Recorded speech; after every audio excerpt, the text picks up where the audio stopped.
not just a case. You're not just a client. You're a person, and you deserve support. You deserve simplicity.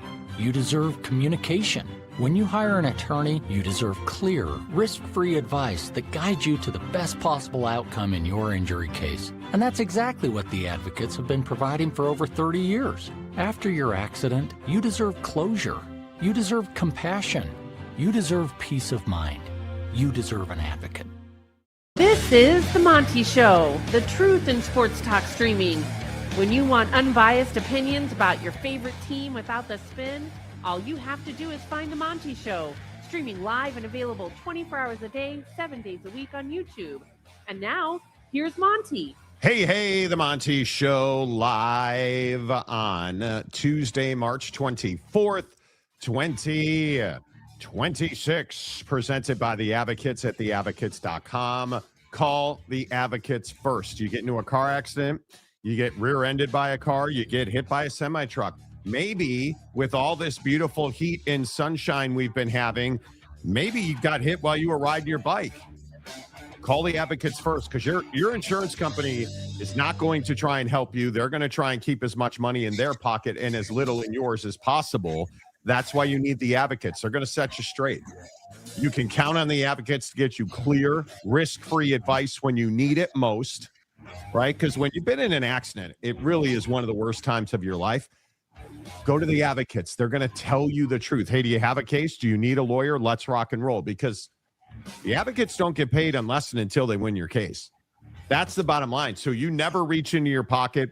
No retainers, no consultation fees, none of that. Just clear, risk-free advice 24 hours a day, 7 days a week with a live injury attorney, not a chat bot, not AI.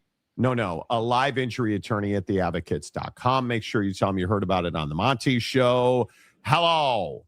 Good to see you. A lot to get to today. Okay, you guys know how much I love Notre Dame football on this show, right? You guys know that I love Notre Dame football on this show. And I've told you repeatedly, their strength and conditioning program is out of this world. Out of this world. I am as impressed with Notre Dame's physical makeover as I have been with anything, right? And we've talked about this. I have gushed over Buddy, who now went from this to that, who looks just absolutely, look at these bros. They're yoked like they're pythons. And so I've been trying to tell you guys, hey, strength and conditioning coaches, right? Throat slam them all. This is your dude. Like, grab their biceps. Like, college football now is turned into a game of strength and conditioning coaches. And trust me when I tell you, BYU is a great example of this. Not every program has a great strength and conditioning coach. Oh, but when they get one, all of a sudden they rise to the top of the Big 12, right? That's what you're looking at. Did you guys see Ruben Bane and the University of Miami Pro Day yesterday? Did you guys see the absolute freak show that they put on yesterday at Miami? It is ridiculous to me. Look at Ruben Bane yesterday.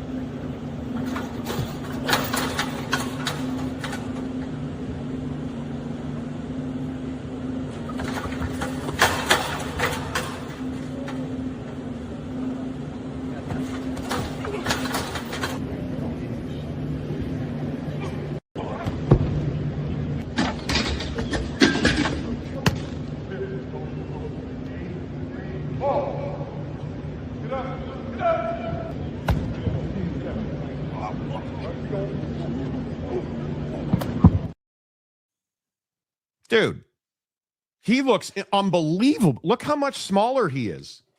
Do you see that he is just strapped?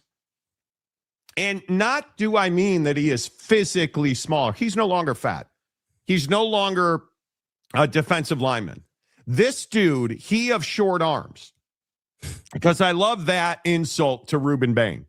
He's got short arms, Monty. Can you measure it? Yeah, he might have short arms, but he's coming for your neck. And I love that people are pointing out, well, he hit the sled with his head first. Okay, cool.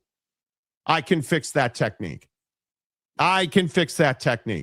You cannot fix that kind of the fact that the guy is catching passes over his shoulder for a defensive lineman that's running 30 yards down the field. Dude, I was so impressed with that yesterday. Yeah, I mean, I just think that he's the most reliable pick in the draft. It's not really in question. I think that anybody who's like, hey, should we take best available or position, you should be taking Ruben Bane. Like if you're one of those few teams that has that opportunity, I don't know how you pass on them. I am amazed by it. And then you listen to Bane, who was on NFL Network yesterday after his workout. Like Mike Tyson, he wasn't the tallest. He wasn't the tallest guy, or wasn't the longest limb guy. But when you felt him, you felt him. And you wish you kept your distance. Absolutely, and a lot of. Yeah, Ruben Bane's going to make you feel it. Ask your mom. The point is, Ruben Bane is going to make you feel it. And I let you see, that is so awkward now that I said that out loud, but I feel like we can move on. Yeah, I feel like we can move on as bros. But Everybody Ruben Bane, get a life, bro. Yeah, get a life. Ruben Bane looked really good yesterday. Mesidor looked really good. They all looked really good. I mean, Jake, I don't know how you don't come away from that workout absolutely impressed. Yeah, I mean, like I said, I mean, I would expect nothing, bro. I would expect nothing different out of the Miami draft prospects. Miami is a school that obviously has a great thing going right now, really strong program, doing things the right way. So I think that Ruben Bane's a special talent. I think that Miami team was good for a reason, and you had guys who were, maybe not, NFL players quite yet, but just about playing at the college level because of the development they got. And I think that's how you go out and you beat a lot of good teams. And I think that, there are plenty of teams out there who could benefit from Ruben Bane and some of these top end defensive guys. And I think that it was smart of him to show that he had ball skills. It was smart of him to show that, he's able to, drop into coverage just a little bit. Or chase it back on a wheel route, like that's very smart of him. So, I mean, I agree that the pro day is built to make these guys look good and showcase their strengths and showcase their ability. But he's still got to go out there and do the damn thing. He's still got to go out there and put it on film and do those things. Wait, so I don't agree with that. I think pro days make or break you. And yes, you're in a more comfortable environment. You're not rocking your sausage pants at the combine in Indianapolis. Disgusting. Yeah, like your stick's not swinging all over the place. Totally get it. You're at home. You're at Miami. You're sleeping in your own bed. Like, totally get that. Do you know how many guys don't have good pro days? Do you know how many guys don't put in the work? Do you know how many guys don't lean out? Do you know how many guys aren't able to cover? Who go from a defensive tackle, defensive end, whose arms are too short, to running as fast as he's running, catching a football. He's a defensive lineman. Catching a football down the sideline over his shoulder. Well, I don't think, I obviously is a defensive lineman, but I'm not sure that his goal with his pro day was to be categorized as that. I Clearly think that not. I think that Ruben wanted to be, wanted to showcase that he was capable of playing in a 3-4 defense. He wanted to showcase that he was very much capable. That he can be an outside linebacker / defensive end in a 3-4. Yeah. And I think that's really smart. Did he do that? Do you think he did that? I think he can. Yeah. I think he did. I mean, I think that the play, the highlight there where he catches the ball over his shoulder, I do think that those particular plays in a real game are extremely matchup dependent and extremely play dependent. I mean, if the back gets a free release and the play is executed correctly, I still maintain, even as good as Ruben Bane is or anybody else, it's going to be tough to keep up with the modern day NFL back. But with that being said, on the off chance that it's not executed well, and on the off chance that maybe your defensive line gets home while the quarterback's trying to pass that ball and Ruben gets a chance to make a play, you feel good about his ability to do that. And I think ultimately that's what you're looking for out of that position is like, hey, you got to have, as a defensive end in like a 4-3, your whole objective is just to get downhill and get to the quarterback and cause chaos. But if you go to a team that's playing a 3-4 and you have to have a little more mental awareness and a little more, zone awareness, where you're at on the field, what's your assignment, what the play is doing, like, there's more to it. And I think that the more you can handle that stuff, the more money you're going to get paid. And I think that Ruben wanted to show he was capable of that. I don't think anyone doubts that Ruben can get to the quarterback or that, the guy has great technique or any of that. I do think, to your point, the whole short arms thing, I think for a guy like Ruben Bane, having short arms is not as big a deal as quarterbacks who have small hands.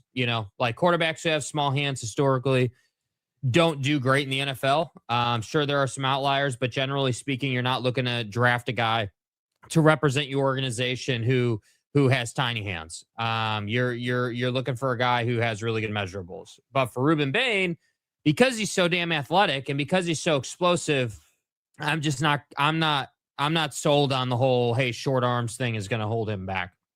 Yeah, I think the explosiveness is a very interesting point. And again, I go to some of the transformations we've seen. And obviously I follow Chicago sports and Notre Dame a lot closer than most people. But even if you go to Bear Bachmeier, what about Colston Loveland? Has anybody seen this picture of Colston Loveland? Look, this is him at training camp last year.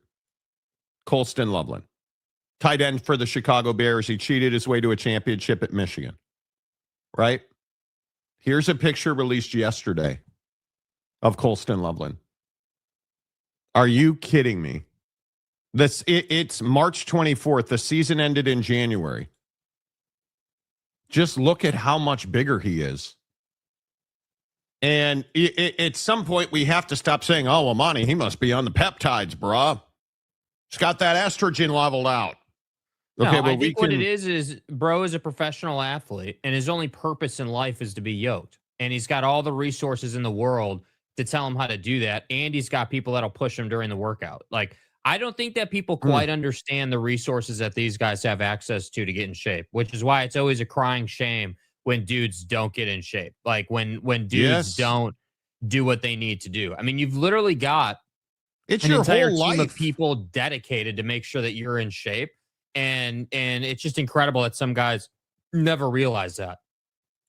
Yeah, and I'm amazed by it. I look at some of these body transformations, you guys, and it's not accidental. It's really intentional.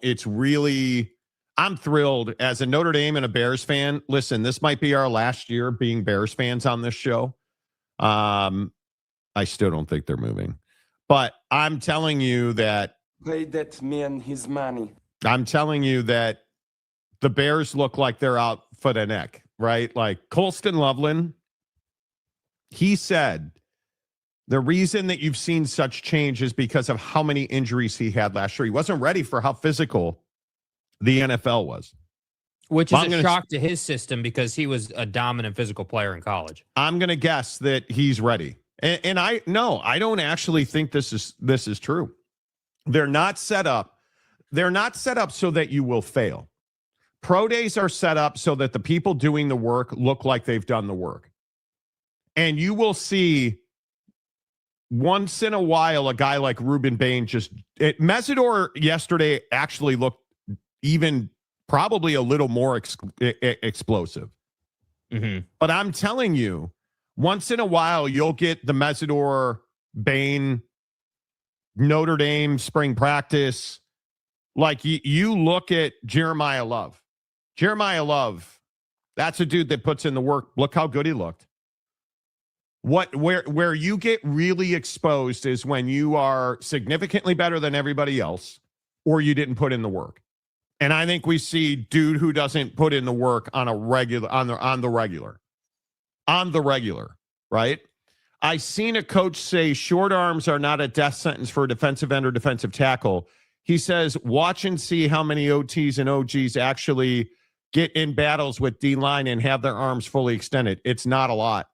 Well, At the NFL level, though, I agree with everybody who said you can't hit the sled with your head first. I agree with that, because what that means is, where are your arms? If your head is hitting the sled first, your arms are here, right? For Bane, the issue is he has to be perfect in technique. Because if you allow an offensive tackle to get his hands into your chest, you're done.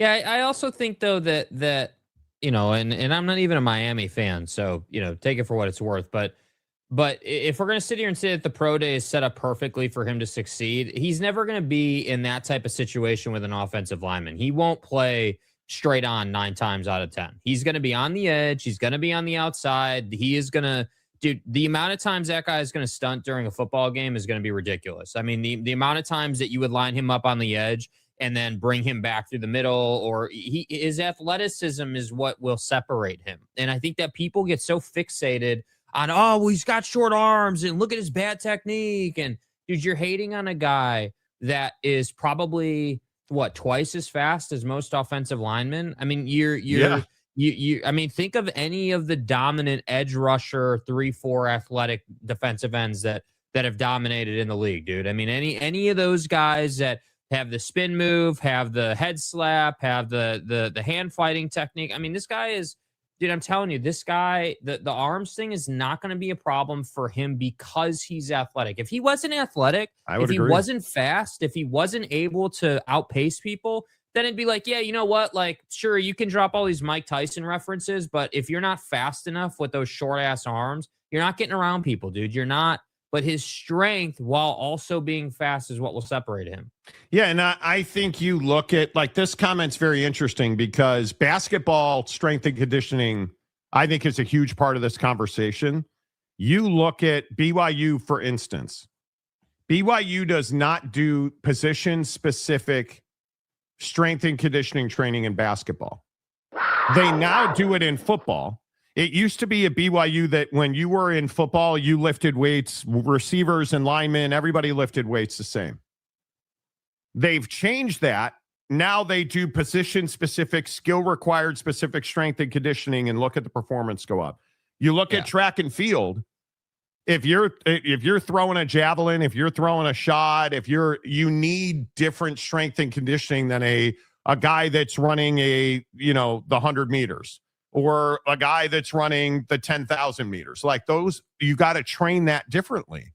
And I think one of the things that's so interesting is the money that is now being invested in strength and conditioning in basketball. You're starting to see it. AJ DeBanza, look at his body transformation. Those guys dominate. It's not accidental. It's not. Monty and Jack can be Kansas City Chiefs fans like homeboy charting James. Dude, how about, and I know we weren't intending to lead with NFL today, but you know, how about, Travis Kelce getting this sweetheart deal out of the Kansas City Chiefs, dude? How about this guy getting, what was it? 54 mil, I think, is the total valuation if he hits all incentives. And I think it was like 18 million guaranteed. Like, dude, I understand that the Kansas City Chiefs, don't call me the Overland Park Chiefs, at some point have to be like, yeah, dude, like, we're paying this guy to be a camaraderie guy, right? Like, he's probably only going to get like maybe 10, 12 plays a game. He's not going to be a staple in our offense. He knows that, Patty knows that, Andy knows that, like, we get it. But this guy is one of the faces of the franchise, and, he's a great teammate and a leader. My problem is I disagree that he's a leader. What do we know about Travis Kelce? Every single time it goes sideways, he's either bumping into Andy on the sideline all pissed off, or he's not doing anything. He goes silent, bro. Like, I couldn't believe that they gave him a deal worth that much money, bro. Like, it's a golden parachute. 20 or 30, dude, but 54? It's a golden parachute, man. This is a. But for who? For, like, as if the guy Travis needs Kelce. more. For Travis Kelce. Right? Like, I think I understand why organizations do this. I just think it's a mistake. I think it's a mistake. I think they don't. The Chiefs are notorious for not wanting their guys to finish careers in other uniforms. And I have a lot of respect for that. I don't think Patrick Mahomes will ever play for another team, and likely nor should he. But it is shocking to me the dollars attached to Travis Kelce. And he just was not capable last year. And the Mahomes injury was a big deal. Okay, great. I get it. You can see that he is not the same guy. He is not the same guy in any way, shape, or form. He's not the same guy. It just isn't. It'll be interesting. Yeah. No, what? No. Comment dump. Rely on the tape. Yeah, you should rely on the tape with Ruben Bane and Travis Kelce. Right? Well, Monty going to get triggered by James cursing the Bears early this morning. Oh, yeah, God, dude, here we go. Stop talking about my teams, please. Please. They are using the Indiana group to get. That's actually Chicago's already ponied up. It's not Chicago that's the issue. They're. And again, you're out of your depth. How are you commenting on the Bears and you're uneducated about the situation? How does that happen, dude? Can I just ask that? Do you not have Google on that piece of crap Droid phone, dude? You know, like use Google. I'm just saying. Everything you comment on dies. It's disgusting. That's all I'm saying. You know. Doug O'Reilly, Taylor Swift's influence. They need to fund more multimillionaire vacations. Hey, I really, I don't even think like I've kind of, matured on the Taylor Swift thing. I don't even blame her, dude. Like she's a star in the music industry. I get it. But like when they weren't good, she was seen less. Like it's clearly just the NFL pushing a narrative. That's all it is. And quite frankly, like, yeah, that's why I say the whole idea that they would give him 54. I understand they don't, you're right. They're notorious for keeping their players in their uniform. Okay, cool. But I just felt like that was such an obtuse number. I'd have been fine. It's a huge number. Like 30, 35. I'd have been like, all right, cool. Like 30, 35, 10, 12 a year. All right, cool. Like that's walking around money for the Chiefs. But 54? Like, dude, what? Like that's, I don't know, man. Kudos to his agent, bro. Kudos to his agent. It's a lot. Two things don't lie, numbers and film. Absolutely right. We talk about this. I know we talk a ton of football on this show, and I think when you look at tape in football, it does not lie ever. It is, and if you look at the draft, if you look at the Ty Simpson, Fernando Mendoza argument, or Ruben Bane versus your favorite defensive end, like I think Ruben Bane's tape is so good. You look at Travis Kelce. I look at Travis Kelce's tape. The tape does not lie. He has lost a step, and his routes he is not open on his routes anymore because he has lost a step. And it's tougher and more difficult to get him the football. And I think the NFL, especially now more than ever, you are so reliant on the tight end. You look at the schematics on most offenses, and we were in this situation where we've morphed from throwing the ball to the back in the flat to now that throwing the ball to the back in the flat has become throwing the ball to the tight end on the seam. Like you have to have it in your offense. And I think you look at Travis Kelce, he was absolutely a difference maker and a weapon. When they were at the top, the Chiefs, he was at the top of his game, right? And you've seen that slide, and it's become more and more difficult for the Kansas City Chiefs. And then you get rid of somebody like Tyreek Hill. What did Tyreek Hill do for Travis Kelce? Well, he made it so that Travis Kelce didn't have to be explosive because he had a lot more room to run, because you couldn't just camp a linebacker underneath because that linebacker had to get depth. And now the linebackers against the Chiefs don't have to get depth. So now they've taken away the underneath. And I think you absolutely miss Tyreek Hill if you are Travis Kelce, because I think he was one of the keys. And guys like Rashee Rice or, even Xavier Worthy, who they've tried to put into that spot where Tyreek was. And I think X is doing a great job. Xavier Worthy is doing a better than projected job of operating in that offense. But now Patrick Mahomes gets hurt. And what happens? You just can't keep replacing and excusing the absence of talent in an offense, because eventually you just hit the wall, which is what the Chiefs did last year. So anyway, here nor there. I think it's a big number. I think it is a big number. Kelce wants to go out a winner. If everyone is healthy, they will be in the AFC title game. Well, I mean, if everyone's healthy on most teams. Yeah, I mean, you're treating that like a.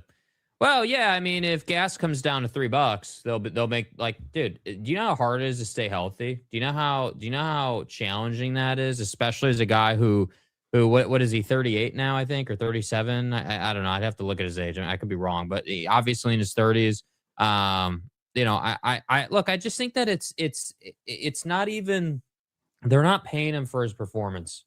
They're paying him because he sells merch. They're paying him because he puts butts in seats. They're paying him because, you know, I contend that Travis Kelce at one point was a bigger face of their franchise than Pat was. I mean, Travis Kelce was the rock star of that team. Like, he was the guy that you looked forward to in the Super Bowl post game, you know, rally or whatever. Like, he was the guy. And then the Taylor Swift thing happened, and I maintain that he got distracted, and so his body wasn't in as good a shape. Like, you know, I just think it's part of life, man. Like, I don't even hold it against these guys that maybe, you know, have already made millions and are in an incredible place, and then they you know, clearly him and Taylor are a real thing, and, you know, they're doing great. Like, I don't even blame the guy. Life is happening, dude. Like, it's cool.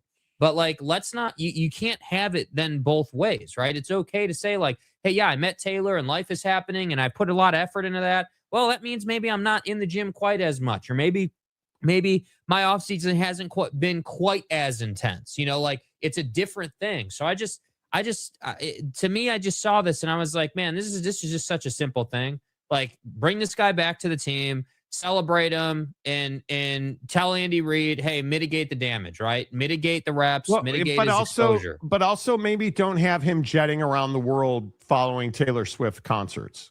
Yeah.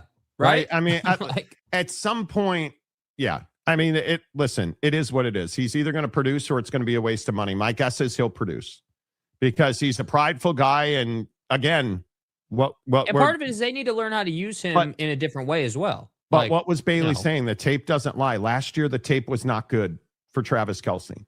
And when you're a professional like Trav, if you go back and you watch that tape, it's painful to watch that tape. Yeah, it is. Having been around professional athletes, the last thing they like doing is watching their own tape when it's bad. And they love watching their own tape when it's good. Mm-hmm. Right? Like, I mean, you just can't. You just can't. But what you can do is pick up one of the 20 Monty Show memberships that Calamoni donated. Calamoni, always good to see you. Appreciate your contributions to the show, my friend. You know, Calamoni, I still think that's one of the best avatars on the show. Oh, boy. I looked up stop talking about my Bears. Talk about no, you're a Chiefs fan now. That's right. You switched like you did. Every time. I looked up about the Bears' new stadium. I got the stories on both Arlington Heights and the dome roof of Soldier Field. Dude, you don't know what you're talking about. The issue is not with Arlington Heights. The issue is not with Chicago. The issue is with the state of Illinois. You just leave the Bears out your mouth. Don't talk about the Bears. Don't talk about Notre Dame. Please don't ever, and I know you probably don't even watch baseball, but please do not talk about the Cubs ever. You are like Black Death to the Cubs. Yeah, no duh. The issue is with the state of Illinois. The issue is the Chicago Bears. Thank you for derailing the show again. The issue for the Bears is that they want tax breaks and incentives, and they want a good chunk of public money to pay for a stadium. They'd like that stadium to be on the lakefront, but that doesn't seem possible based on what the city of Chicago and Cook County want, which is the Bears have to pay off the bond before they will even negotiate. Because that's rocket science. What is it? $500 million or whatever it is left on the public bonds that renovated Soldier Field into the smallest stadium in the NFL. And then the secondary site, they bought the old Arlington Park racetrack in Arlington Heights. And the issue is that the counties in the states don't want to give the Bears tax breaks and millions and millions and millions, hundreds of millions of dollars to build a stadium. They had negotiated a deal with the state of Illinois and Cook County that felt like it was close to being done. And then Indiana made their announcement, and that derailed that negotiation. So you're just out of your depth, dude. Like, trust me. With James Luck and NFL teams, he should be a Browns fan. No, he is allegedly a Kansas City Chiefs fan, which I totally no. He's not. So it is what it is. Dude that abides. If there's one thing we can count on, it's got to be that stadium guy is going to have an opinion on this new Bears stadium situation. I don't care if you have an opinion. You just got to know what you're talking about. Yeah, the problem is that and again, I'm working hard not to make it personal with James, but like when you share an opinion about a topic, whatever it is, it's worse because it's the Bears and it's Monty. But like whatever the topic is, like if you're going to share an opinion on it, like you got to at least know like the basis, like the baseline foundation of the topic, right? Like not knowing or not being able to talk about the fact that it's a state of Illinois issue, not like a Cook County or Arlington Heights issue. That's where I'm like, you haven't really read about this, dude. Like I cannot stress this enough in life, dude. It takes, I mean, literally 3 minutes to go on Google and search like, hey, Bears issue, and then read. You need to read. Stop just looking at headlines. Stop just staying on the first page and then coming back in here. Read the articles. Read the information. Read the different opinions. Like I feel like it's rocket science to a lot of people to be like, you understand that there's one topic, but like 5 outlets will explain it 5 different ways. And then you can build your own opinion based off of what Bob and Mike and Jimmy and Susan and Nancy all say about it. It's not that hard, dude. So I don't have an issue with you having an opinion, but like, let's know the baseline. Marcus makes a very good point. Does James not have Google? I Googled Bears stadium situation, and the first thing came up was an ABC7 Chicago story about how their announcement with Indiana derailed what was likely the final push to finish the Arlington Heights Stadium site. I'm going to guess he doesn't have Google. And then he said, get him, Jake, because you essentially said the same thing. I mean, look, I obviously James has Google, right? Yes. But like there are so the thing here is that there are certain topics where you're going to get like I don't have a choice. Like you want to spew your nonsense about TCU or whatever. All right, fine, dude. Like, cool. But if you're going to get into minutia topics like the Bears or baseball or whatever it might be, like you need to read. You need to be educated. You're trying to sit here and talk to 2 people who essentially read for a living and then talk about what they read about and build an opinion off of it. And I'm just saying, like, I'm not trying to be mean, dude. It's just part of what you have to do. That's all. Like, that's it. Like, you're not a bad guy, dude. Is James running the Chiefs and Cowboys thing out again? It could be worse. You could be stuck in MetLife. Well, Muldoon. Well, yeah. You want to talk about the MetLife turf situation? I'm down.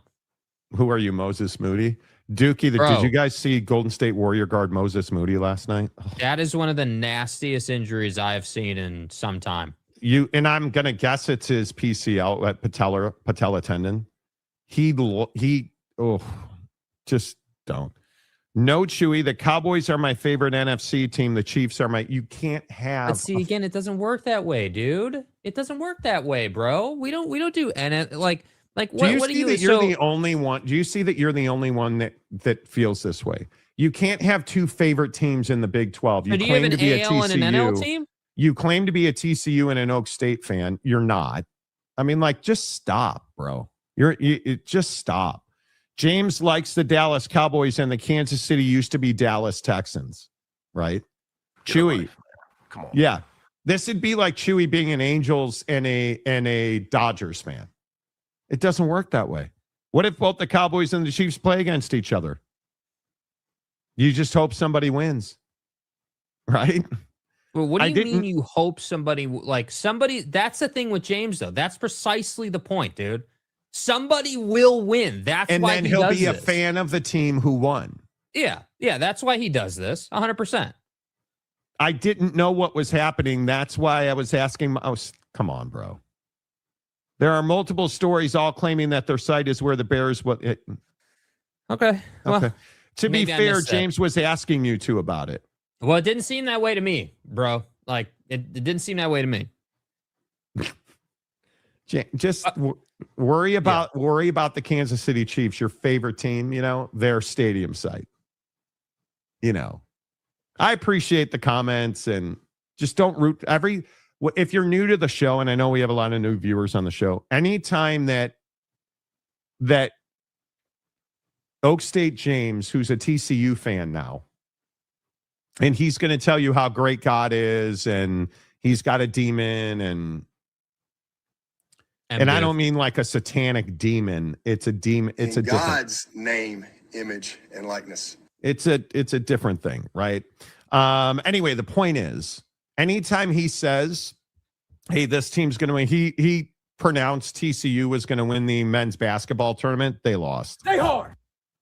Well, no. They got screwed by the officials. Oh, that's right. They got the TCU only lost to Duke because the officials. Listen, here's I just want to reaffirm that this was James's take right here. Okay. Oh, if I had a conversation with him, there was no raising of the voice. It was conversation as he had asked for, and you know, I mean, what are you going to do? I mean, obviously we know what it was. Everybody knows what it was, and you know, just you know, Oh my God, we got screwed. Everyone knows what it was. What are you gonna do? We got screwed. Duke is Duke, and you know, oh man, wow. Cameron Boozer paralyzed one of our players with an intentional elbow to the face, like it was MMA. You know, it's just not good. Program. I'm getting bucked up for MLB opening day. Still meh on Kyle Tucker. Doyers.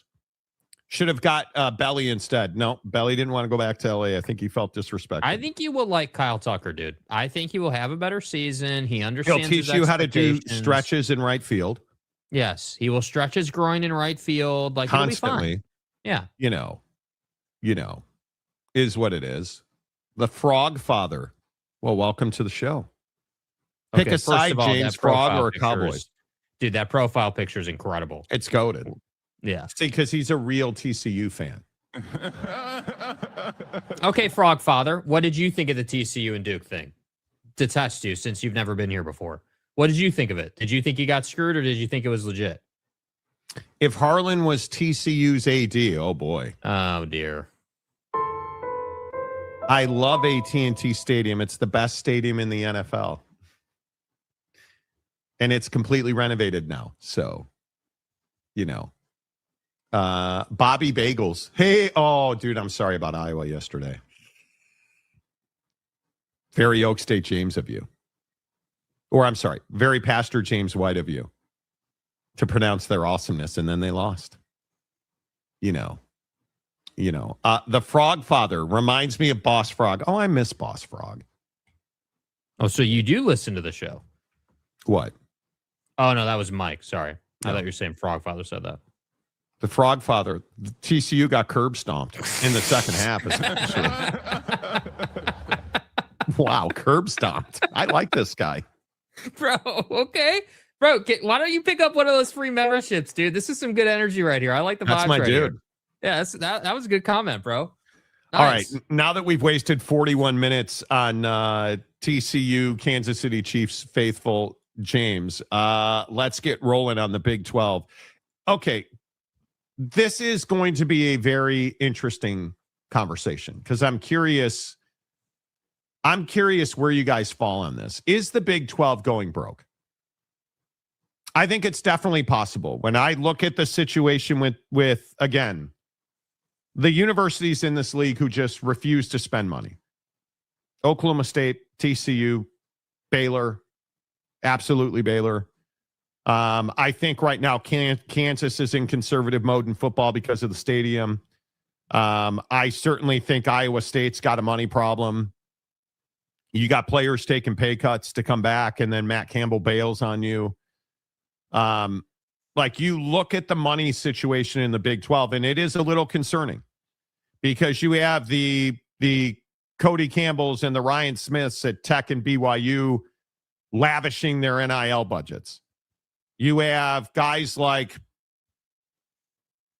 I don't know. I don't want to make it personal, but you have other schools in this league that won't spend money. And then you have Calvin Sampson, who again yesterday went out of his way to say that Houston is broke and he doesn't think they can continue to compete. We're a very poor athletic department. We're poor. You know, we're poor when I got here, and we're still poor. We probably have the lowest budget of anybody in Power 4, you know, and, you know, the way our recruiting is going, we have to stop at some point because we don't have enough money to keep bringing in really good players. And that's not easy for us to do. That's one of the best basketball programs in the country. And my question, I guess, is, was this not a conversation when Houston was added to the league? Because I see Houston, UCF, and Cincinnati not spending money, not competing at the top of this league. Houston basketball, clearly one of the best teams in the entire country. And now what should be a great story and a good revenue stream and tournament shares and excitement, you have Calvin Sampson saying, yeah, we're broke. We don't have enough money to continue to recruit. God, how does that wash? Like, how does that work to me? I mean, I think that, you know, the Big 12, I certainly think the Big 12 is headed the wrong direction revenue-wise. I think it's hard to ignore that. You know, obviously you're getting, depending on who you are in the conference, anywhere between $35 to $40 million in revenue share from the TV deal and whatnot. So, I mean, that's not a bad number. It's not the best in college athletics, certainly, but it's certainly not a bad number. I think the problem comes in when you start talking about that, you know, top end college football teams are spending $40 million a year on their rosters now. Top end college basketball teams are spending $20 to $22 million a year. You know, so the costs just keep going up. But again, I maintain that these older coaches need to, as Dr. Ed Scott said, poop or get off the pot, meaning that you have to decide what your path is here. You've been coaching for 20 years.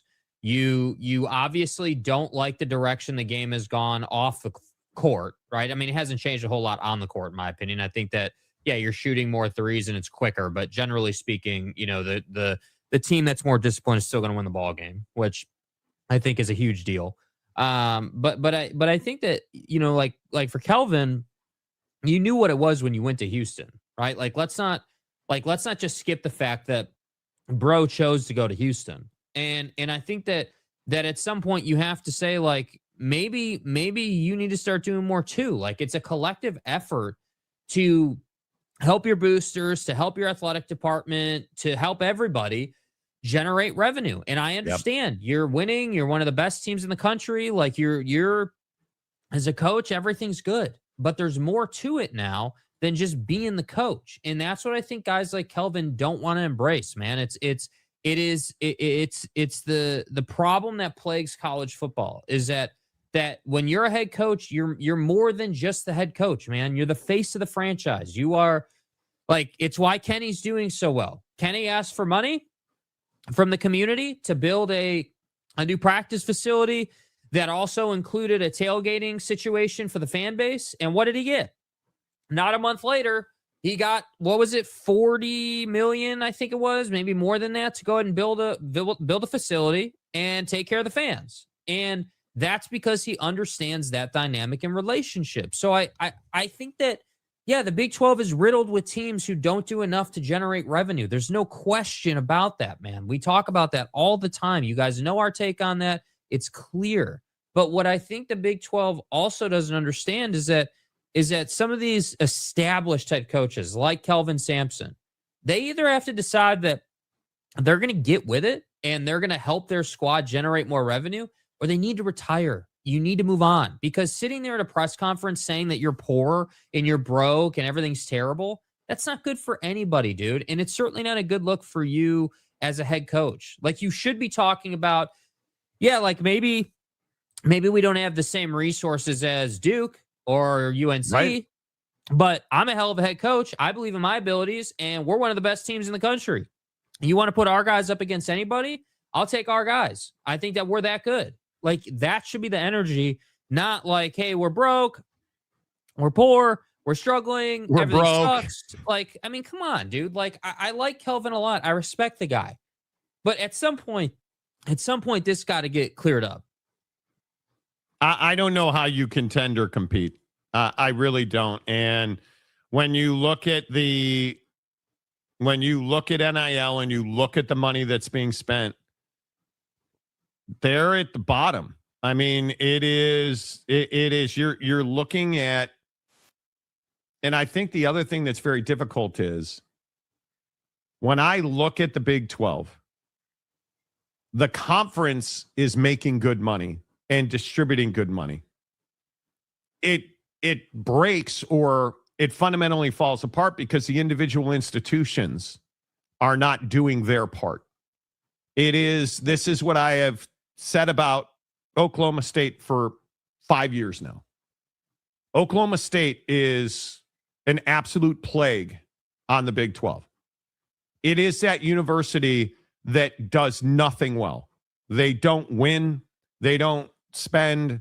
They don't try to win every rep of football. They're not trying to win every basketball game. They're just the dregs of society in the Big 12. Followed very closely by Baylor. Right? And what do these schools have in common? They have poor leadership. They won't terminate coaches because they don't believe they can improve. And they don't want to pay coaches to not coach their teams. And furthermore, that's the indictment that says, hey, Mark Harlan, the athletic director at Utah, has never had a basketball team go to a tournament under his watch.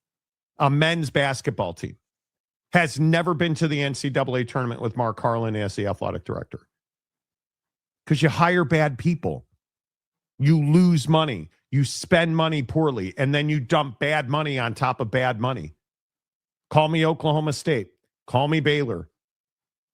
Right? Call me Kansas State and NIL. Terrible decisions in NIL at Kansas State.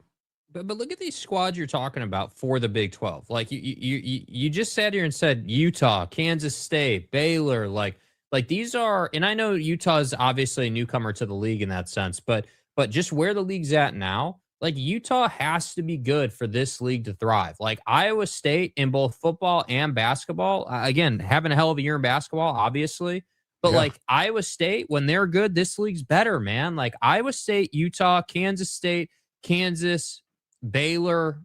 It's nice when Tech is good, but they've only been good the last couple of seasons. Like, you have this mix of schools that theoretically should be competitive in football to the point where you get 2 CFP teams.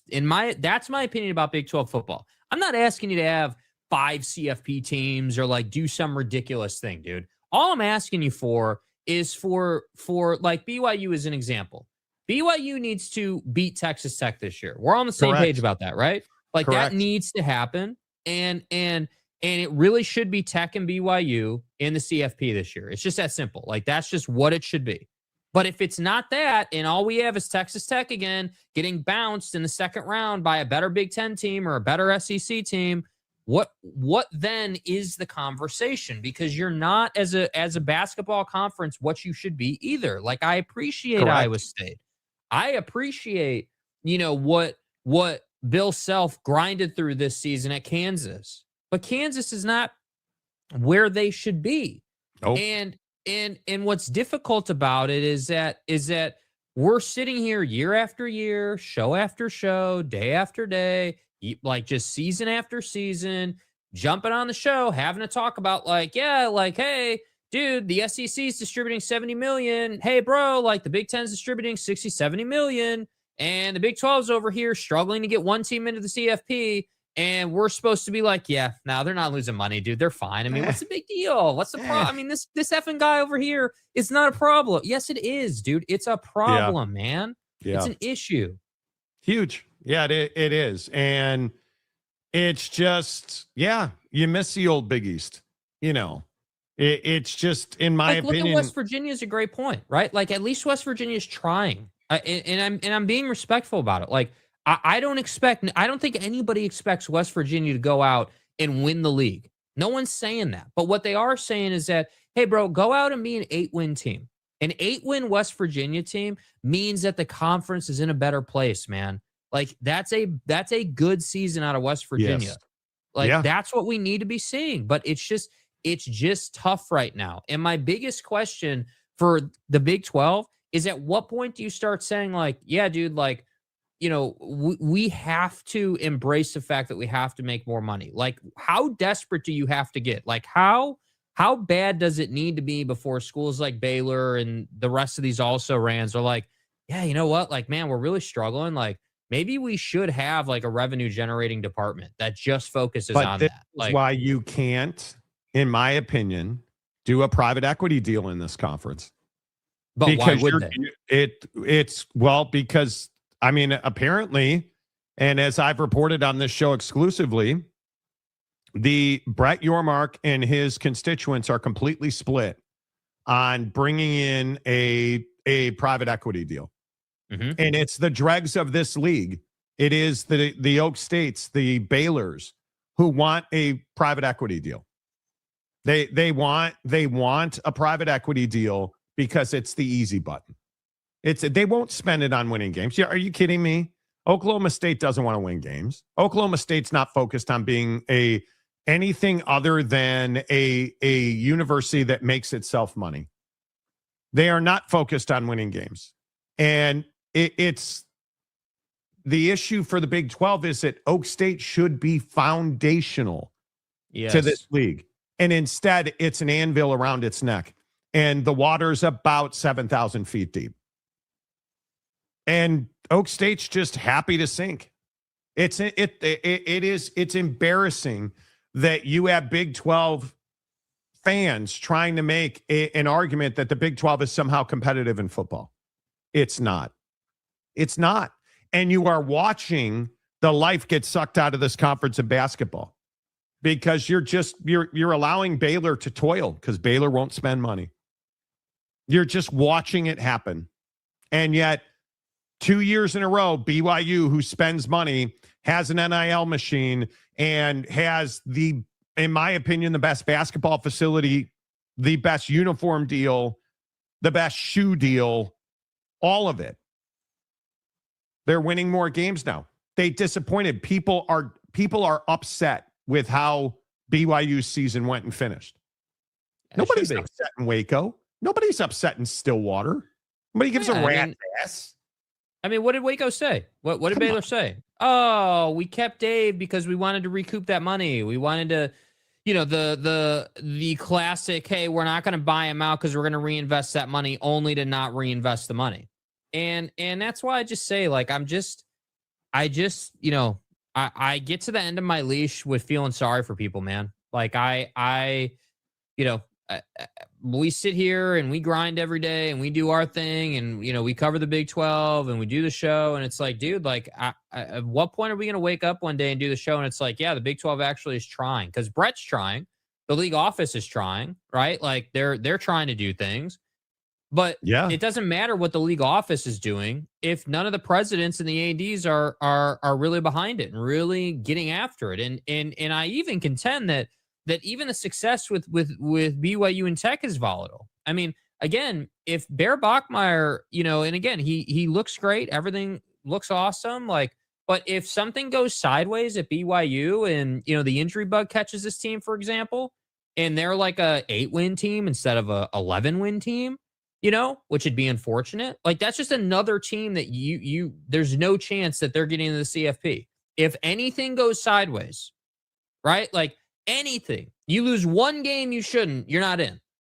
That's my point about the Big 12, dude. You don't have easy access. You have to go out and do it better than everyone else, which again, you've earned. You've earned that. You've earned that plight in life because you didn't want to take it seriously before. So I just at some point, I'm just like, dude, like, no, I don't care that like you've got Lagway in this conference or Weston Magers in this conference, or like, yeah, great. They've added talent. Cool. That doesn't mean you're going to be better, dude. The that Big doesn't mean 12, that, the Big 12, it's the Brendan Sorsby thing. Yeah. Brendan Sorsby screwed Cincinnati to go to Texas Tech. Does that help the Big 12 at all in any way, shape, or form? No, it does not. No, it does not. And Texas Tech is happy to have him and is not making him pay the $1 million to Cincinnati. How does that work? How does that work? Explain to me how that makes any rational, fundamental sense. Right? Yes, exactly right. I can understand state schools struggling financially with government involved. Private schools like BYU and TCU can spend whatever they want with no oversight. They have no excuse. And TCU football currently is one of the dregs of this league. One of the dregs of this league. And it's inexcusable. Absolutely inexcusable. Right? Like, and I agree with what Tom said. If you had 3 teams in the college football playoff, how much better would this league be? 1,000,000 times better. I mean, are you out of your mind? Which again, Tom, I think you make a great point. Like, I don't even feel like that's a huge ask. Like, you've got 2, and this is again, I didn't intend to be Mr. Negative again on the show, and I'm sure you guys are going to criticize me all day long for it. But like, this is my problem with Utah, dude. This is why I'm so pissed about like what's going on at Utah, because like it's like I did a short yesterday where I'm like, hold on. On December 3rd, Witt said he wanted this, and then 3 days later, you countered with that. Like, you didn't want Witt back. You didn't even try to retain the guy. You kicked him to the curb, and we're like, yeah, dude, we want Morgan instead of you, so see you later. And then you cried about it when he did what he did. Like, I don't understand how that takes place if you're in the Big 12 and you're Utah. How did we get here, dude? How did we get to this spot where that was a good idea, especially as you just pointed out 5 minutes ago, for a school that has not been to the tournament under Mark Harlan's watch? Like, you're not good. Like, let me get this right. The pinnacle of athletic success at Utah in the last, 2026? So the last 4 or 5 seasons was the 23 Utes in the Rose Bowl and the 23 softball squad that went to the College World Series. That's what we're talking about right now. You guys get that, right? Like, that's who you are athletically right now. And I'm not a BYU fan. I'm not a Big 12 fan. I simply do a show and cover this conference. Like, I don't have a dog in this fight. I'm calling it like I see it. And I just sit here and I say, like, Stop with the rumors about, like all these rumors that come and go about the Big 10 and Utah wants. No, they don't. Utah's got plenty to worry about in the Big 12. And that's what I think people don't understand. And I'll give Oak State fans credit. They are at least being rational and honest about their football program. It's going to be 3 years before this football program competes. If you stay, and I mean, and I'm sure Oak State James is going to have an absolute meltdown over it, but you're getting the leftovers from a G5 conference, right? And an esthetician is your new quarterback, but at least you're being rational. And Oak State James is never, but most Oak State fans in our comment section is just hot ass are being rational. And the bar for improvement at a place like Oklahoma State is very low. You haven't won a conference game in 2 years. Maybe win a conference game this year, which I'm sure you will. I'm sure you will. When you have a conference with 2 of the best players in basketball but fall short, is a shame. One player does not make a team, but it probably helps most of any of the 4 major sports. You can win a national championship centered around Cameron Boozer. But you better have several role players that can knock down threes and get to the basket. Mike, let me say what you were trying to say, okay? And I appreciate your effort here, but this is what you were trying to say. You can't have a one player making $5 million a year, $4.5 million a year, and then everyone else behind him is not good enough to help him win the game. And I like Richie Saunders. I like what they had on the team. I do. But you got to be better than that. Richie, with all due respect to Richie, should have never been a number 2. Richie should have been a 3-and-D guy. No. Hear me out. On a championship college basketball squad, right? This is not a criticism of Richie. Look at his game, though. Look at the kind of game he plays, never dude. been a championship caliber squad. Right. That's my point, though. That's what I'm getting to, is that if you want to be that, the idea can't be, well, hey, one guy's going to get all this money and then the rest of the roster is going to suffer. I don't think that's incorrect. I think Wright and Saunders and all the injuries, I mean, it's a whole thing. Kevin Young was the biggest single problem for BYU this year. And I agree that you didn't have depth. I agree with that. You can't pay, but they paid AJ $7 million. They didn't. You can't pay, AJ $5 million and pay the rest of the roster like $2 million. And by the way, who's your next AJ for next season? You got him. Asking for a friend. I mean, you got him. You got him. You continue to recruit your ass off. And one of the, he may still be the number 1 player in the country is coming. I mean, yeah. You're in good shape talent-wise. KY's got to step up, Bobby Bagels. This may be a dumb question. There's no dumb questions, just dumb people. And a lack of Googling. And I'm probably wrong, but is it getting time for NCAA sports nowadays where old school coaches need to leave? This is a great point. In football, it is. There are some notable exceptions. A guy like Kirk Cignetti. But he has Mark Cuban's money, and he cracked the code on older players. And I still think Kirk Cignetti is a one-off who is wildly overpaid, in my opinion, and now he won a national championship, so everybody will justify it.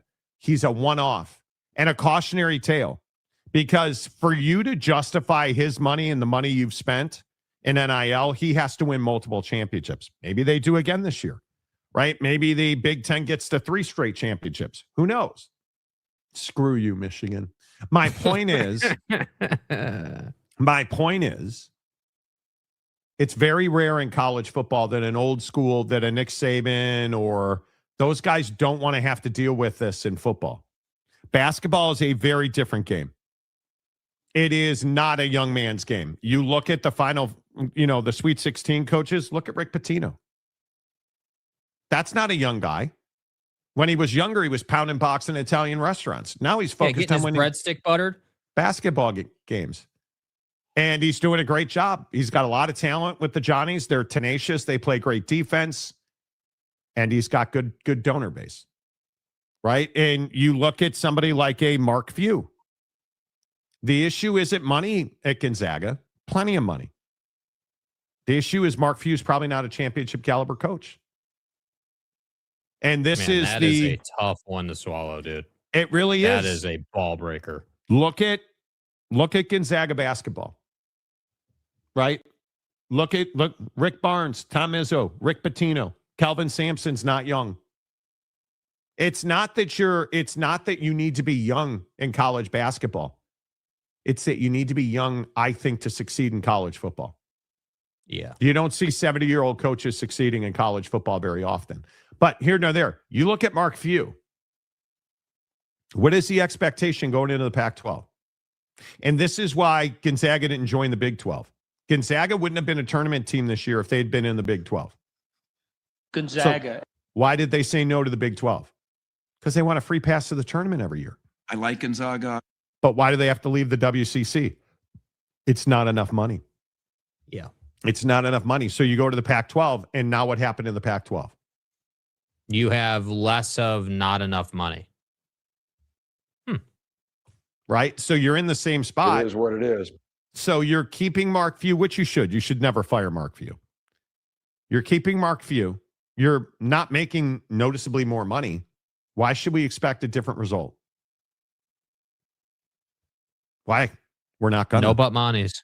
Yeah, No we're but not Monty's, right. dude. It is this crazy world. I think it's impossible to be a Cinderella and win a championship in college basketball anymore. Those days are over, my friends.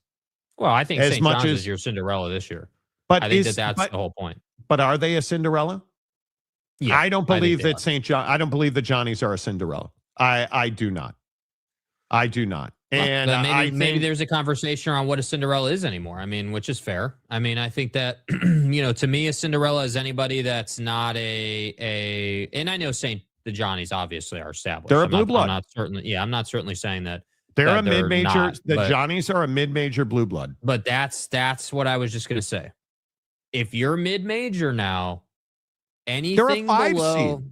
No, I know, but anything Aren't they below, right? Jake, aren't the Johnnies a 5 seed? I Aren't think they a I 5 have seed? to double check. Yeah, I believe so. But anything below, power school level. So anything not named Duke or anybody in a Power 4 conference, to me, is a Cinderella right now. I think it takes high points of Cinderella. There's no question about it, dude. Beating Wisconsin, Cinderella. Almost being competitive with Arkansas, Cinderella. Yeah. That's your Cinderella. Gonzaga getting pounded by Texas is not a Cinderella. Texas is not a Cinderella, right? Miami at a 7 was not a Cinderella. No. Legitimately good absolutely basketball program, right? But again, what do they share?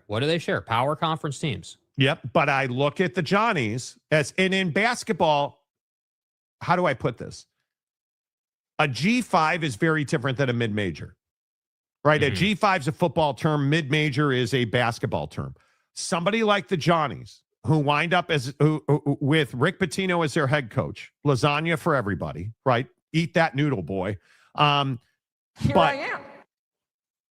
I'm never letting Rick Pitino live that down. You shouldn't, dude. It's infamous, bro. Bro went to get his Pasha Vazul, and then all of a sudden, something happened, and he was out back getting that booty. Getting his breadstick. We know this about bro. Yeah, he was getting his breadstick buttered. We know eating those noodles.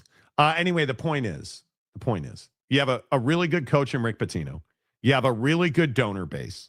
You're able to recruit and buy talent. You're a 5 seed in the NCAA tournament. I don't look at the Johnnies as an underdog or a Cinderella.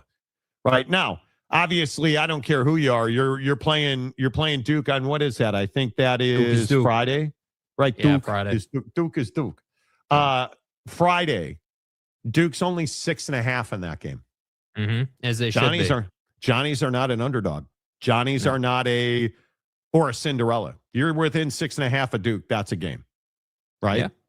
I mean, it'll be interesting. Midweek Cougs. Zags have done more than Blue Bloods have done the last decade. I do think the Zags will struggle in the future. I agree. I think the Pac-12's a disaster. Oh, they're struggling now.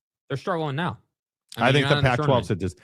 And they rely heavily on European players, which I'm going to tell you again.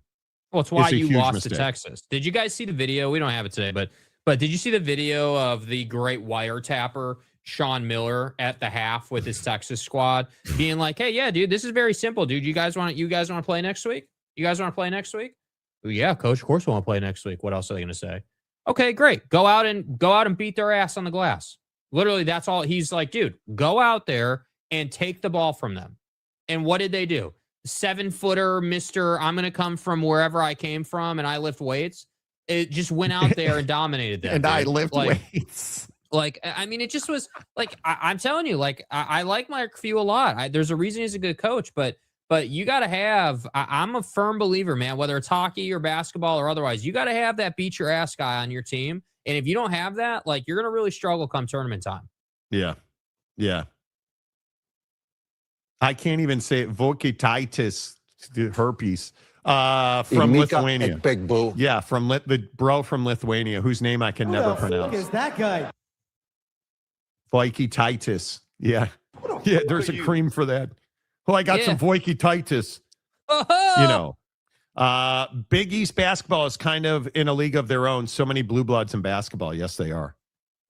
Oh, I don't even know now. No, they're not a Cinderella. No, they are not. No, they are not. Jin Saga should have joined the Big 12. Yeah, but they wouldn't go to the tournament every year. I like right? Gonzaga. Yeah, $4 million on their roster. Gonzaga. Right. I would never guess Sampson is 70. I'd have thought like 86 or 87. He seems older.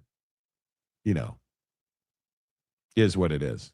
47 straight. I need Oak State to be better because an at-home playoff Bedlam game in either Norman or Stillwater would be amazing. They don't want Bedlam at Oak State. No. Nope. They don't want it. You're just cowards. Oklahoma State is such a... You're cowards, man. You don't want to do what's required. You want help. You are... You want a transformational partner on your schedule to come in there and just get you paid and move along. You don't want Bedlam. And the thing that I think... I'm a believer that you are who your actions say you are. And I think when you look at what Oklahoma State's been for over a decade, you're a bunch of cowards and frauds. That's all you are. You're not willing to spend the money and do what's required to win. You're just not. Like it's ridiculous. Who cares, James? You're not an Oak State fan. You're a TCU fan. Remember, you're a student at TCU, and I'm a TCU fan. Get out of here. Don't talk to me about Oak State. Do you understand? You absolutely kneecapped yourself and your ability to talk about Oak State with any credibility when you said that your friend who was, I have an insider. Oh, it's the sideline reporter that I went to, potty training with. Kind of kneecapped yourself, my guy. Every team needs an enforcer. Yes, they do. This year was definitely a what if for Gonzaga. Best player was in. It doesn't. Everybody's best players were injured. That's basketball. How do you explain the fact that they don't win in the tournament recently? Since they went to the final, they have been a average ass team, and because they have soft Euros. That's why. Gundy did not want it. Not sure if Oak State does not want it. I would wager they do now. I would wager they do not now because nothing that Oklahoma State has done, none of their actions have said we're going to do everything we can to get Oklahoma back on the schedule. Hey, guys, can we get out in front of the Gundy crap that you guys are all spewing this morning? It's not about Gundy, dude. It's about the leadership at Oklahoma State. Stop talking to me about Mike Gundy. This went way over Mike Gundy's head, dude. You guys are acting like Mike Gundy was the reason Bedlam wasn't played. Mike Gundy was a facilitator, dude. Mike Gundy wasn't a decider of Bedlam or Mike Gundy was a guy you sent to the podium to run his mouth about whatever the hot topic was of the day, and he just happened to be good at it. That's it. Like, that's all it was, dude. It's not that deep, right? Like, the issue is that Oklahoma State leadership doesn't want to do what is required. And again,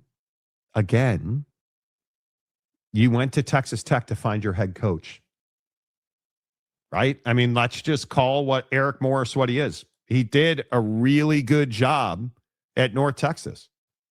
It's a Texas Tech man. Yeah. I watch Landman. I know what West Texas is about. Yeah. He's a guy that's from Texas. He's a guy that I'm pretty sure he played at Texas Tech. And, he was a position coach at Texas Tech. Don't forget Incarnate Word. And then he was the head coach at North Texas. All you frauds at Texas, at Oak State, you had to go to Texas to get a football coach. Because you're a bunch of frauds. You're soft. You're absolutely soft. I can't believe that, and not really pointed at you, Mike, but I can't really believe that we have a lot of people in the chat this morning who are like, yeah, man, Gundy's gone, so that means they want Bedlam. Are you up in the night, dude? Are you guys like, what are you guys smoking? Like, just because dude is gone or left and on his way out talked about how great the hockey team was, bro, dude is just a voice box. That's it. Like, notice bro didn't move on to another program after he got whacked. Yep. Like, it's crazy. And look, H-Town King. I'm a Houston Ole Miss grad. NIL collectives are night and day between the two. The Grove, which is at Ole Miss, makes giving easy. Houston is hard to find. So is that Sampson's fault? No, that's but right. I think that's who he's That's talking to. dude. Like, where are the Fertittas at Houston? Couldn't tell you. Right? You paid all that money to get Houston into the Big 12, and then you turned off the faucet? What sense does that make? And granted, you're moving in the right direction in football, but Kelvin Sampson, I mean, essentially, he is the canary in the coal mine. Right? He is, you guys know that reference? Canary in the coal mine. Anyway, the canary sounds like Right as Rain, but because they die, the gas and shit. He's essentially sounding the alarm at Houston. We need more money and we need more talent, or we're not going to do what we're doing now. So, I'm just saying, you know. The new football coach at Oak State wants Bedlam. I'm sure he does. Good luck at TCU, James. Isn't OSU OU the most lopsided in terms of wins and losses? Yeah, but that's not the point, right? I mean, you're not even wrong, but that's not the point. The point is that it's a game that should be played every year. I agree with that. And that's the thing. We need a Super League. We need a new entity, man. Desperately. By the way, notice what Oak State, FTR, on the record guy doesn't want to talk about. Notice that Bedlam is still alive and well in other sports, just not in football, right? like last year, and I only follow college softball because my significant other, is in that world. Bro, notice that these two played multiple games last year that decided their seeding in the College World Series. Correct. Bedlam is alive and well across athletics, dude, just not in football. So don't just skip over that little convenient tidbit. Yeah. Marcus has a question real quick. And then because I think this is a really interesting sidebar. He took my advice and he got the EAAs, the essential amino acids at Bucked Up. So I tell you every day on the show, I drink a scoop of essential amino acids and 10 milligrams of creatine, 24 ounces of water every morning on the show. Okay, without knowing the question, my guess at what this question is, now that he's drinking EAAs, is how much do you pee during the day? That's my my guess. No, we've had that discussion. Marcus and I talk about our urination regularly. Okay, good. pH levels and stuff. Marcus, if you're new to the show, Marcus is one of our guys on the show. We message regularly. Marcus is a black man. And he goes out of his way to say every time, what did he say? Every time I pick up this horrible grape flavor of EAA that you forced down my throat, I think about Bad Boys and grape soda. Stop it, you child. Stop it. That is not appropriate for a family program like ours. It's so good. Tampering 101. So let me ask you real quick, because he says that the Mandarin is the best flavor. And I agree. I'm drinking grape EAAs right now because it's what I have in the house. My wife is drinking the Mandarin and I let her have the Mandarin. The grape is, and I'm a big macchiato. I'm a big fan of grape usually. But you're saying that this grape is ass. It's watered down grape. If you're doing a flavor of a pre-workout, or I think I'm sticking to Mandarin or orange from now on. Like traditional fruit flavors like strawberry, peach, Mandarin is typically very good. Dude, the BioK probiotic peach flavor. Oh, dude, we have not to derail the show completely. You just love that slimy stuff. You're a big fan of that, right? I take a probiotic. I'm on Zepbound, so I take a probiotic because I like pooping. I bought the vanilla flavored one, and it was curdled. Okay. Bro, dude, like, we poured it into the kitchen sink, and it was like, oh man, I'm drinking powdered milk, Monty. Oh, Anyway, I'm a big fan of watermelon. corn. Anything in supplement land is typically pretty reliable. Gas. Yeah. Yeah. I'm drinking alkaline water with sugar-free Jolly Rancher green apple mix. There you go. See, that's probably bomb. Yeah. I'm going to say that Jolly Rancher anything is amazing. Jolly Rancher is so good, dude. Amazing. But, yeah, I do pee all the time. This does not do it. You know what does it and why I'm only drinking one of them a day? White Monster. Caffeine makes you pee more. There's no doubt. Dude, it goes right through me. It goes right through me. But lost another pound today. So life is good. Is the anesthetician going to save Oak State? He's a very good quarterback. Eric Morris is a very good coach. Again, the bar for improvement over the next 2 seasons is very, very low. 1 win. And you're a much better team than you were. Eric Morris was also an OC at Washington State, so obviously Morris will win. Obviously. Of course. I mean, how did we not know that, dude? Pay that man his money. I mean, if you look at Nick Rolla-Vaccine, I mean, he's winning everywhere. He's yeah. Okay. Without a mask, I might add. Bedlam has to be one of, if not the biggest moneymaker for games for Oak State. Has to be. Because they don't have any other rivals. Nobody cares about Oklahoma State. That's the problem. That's the thing that Oak State fan has finally figured out. You're irrelevant. Nobody cares. When's the last time you're like, man, I can't wait for Oak State to come to town? Let's see. Never. Never. You're irrelevant. You are invisible. Here, let me do my best James impression. So, Monty, listen, dude, I was at Autzen for Oak State, Oregon last season when Oregon dropped like 800 points on Oklahoma State. Dude, I actually left at the half and I got a hot dog on the way out. And it was the best hot dog I ever had, excluding the one that I had at the Buc-ee's that doesn't exist in Eugene. So, No, I'm not playing your stupid game. I am not playing your stupid game.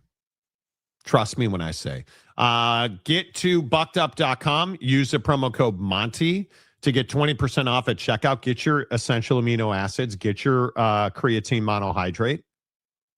And take 20% off. Use the promo code Monty. If you're not taking 10 milligrams of creatine monohydrate every single day, you're doing it wrong. You are absolutely doing it wrong. I am telling you that right now.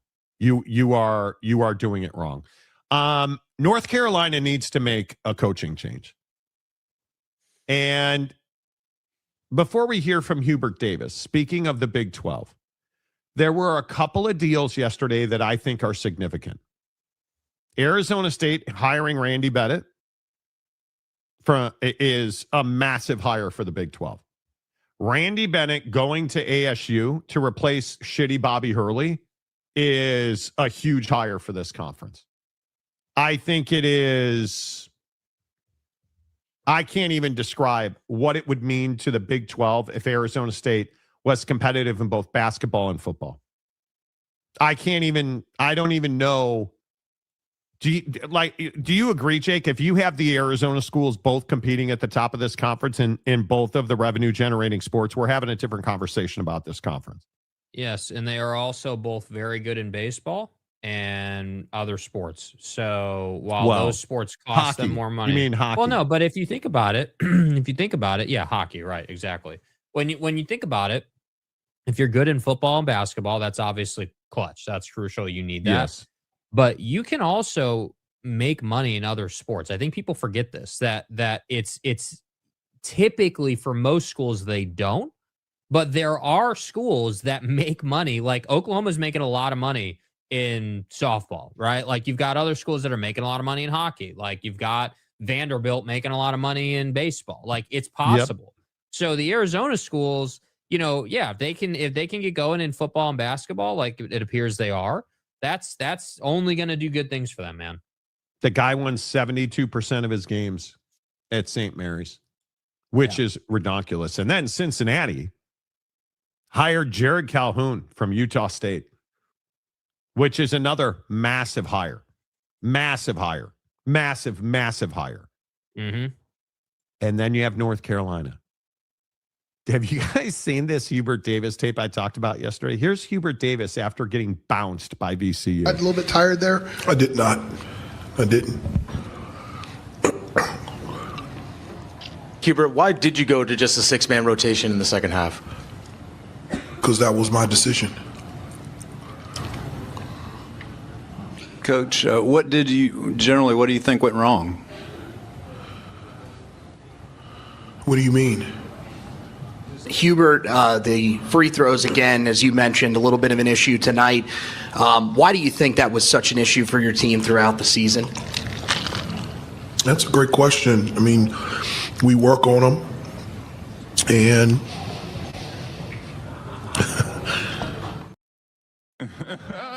What do you mean? What do you mean, dude? Hey, bro, what went wrong tonight after you just got bounced by a team that you should be better than? Well, what do you mean? Like, as if you don't understand the nature of the question or why someone would be asking you that, dude. Like, what kind of answer is that, bro?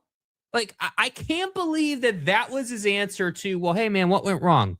Well, man, we didn't execute enough on the offensive end. Our intensity level wasn't where it needed to be. And, obviously our struggles at the free throw line were really something that hurt us. Like, come on, dude. You guys remember Jim Boylan at Utah? Why'd you guys lose? Ball didn't go in the hoop. What happened tonight that derailed your offense? Ball didn't go in the hoop. Hey, I saw your mom's got a great badunk. What are we doing with that? Well, ball didn't go in the hoop. Hey, can you tell us how to open the Strait of Hormuz? Nah, ball didn't go in the hoop. Like, what? Like, hey, bro, why did you guys struggle so much from the line? I don't know. We work on them in practice. Ask them. Don't ask me. Go in the hoop. Like, what? Like, what? Like, dude, what are you doing, bro? Like, that's a guy who did a press conference damn well knowing he was going to get fired, dude. And the thing that I love most is him smacking his gum into the microphone like a rat ass. Like, Hubert, bro, just listen to him smack his gum. I'm a little bit tired there. I did not. I didn't. Hubert, why did you go to... So annoying. Bro, resign. Do North Carolina the favor and resign in humiliation. Just as you've humiliated North Carolina. Boom. Out of here. Like, you're done. You're filling in for somebody. You've embarrassed the program. You've put Carolina Blue North, to shame. You need to step away. You need to step away. I don't know.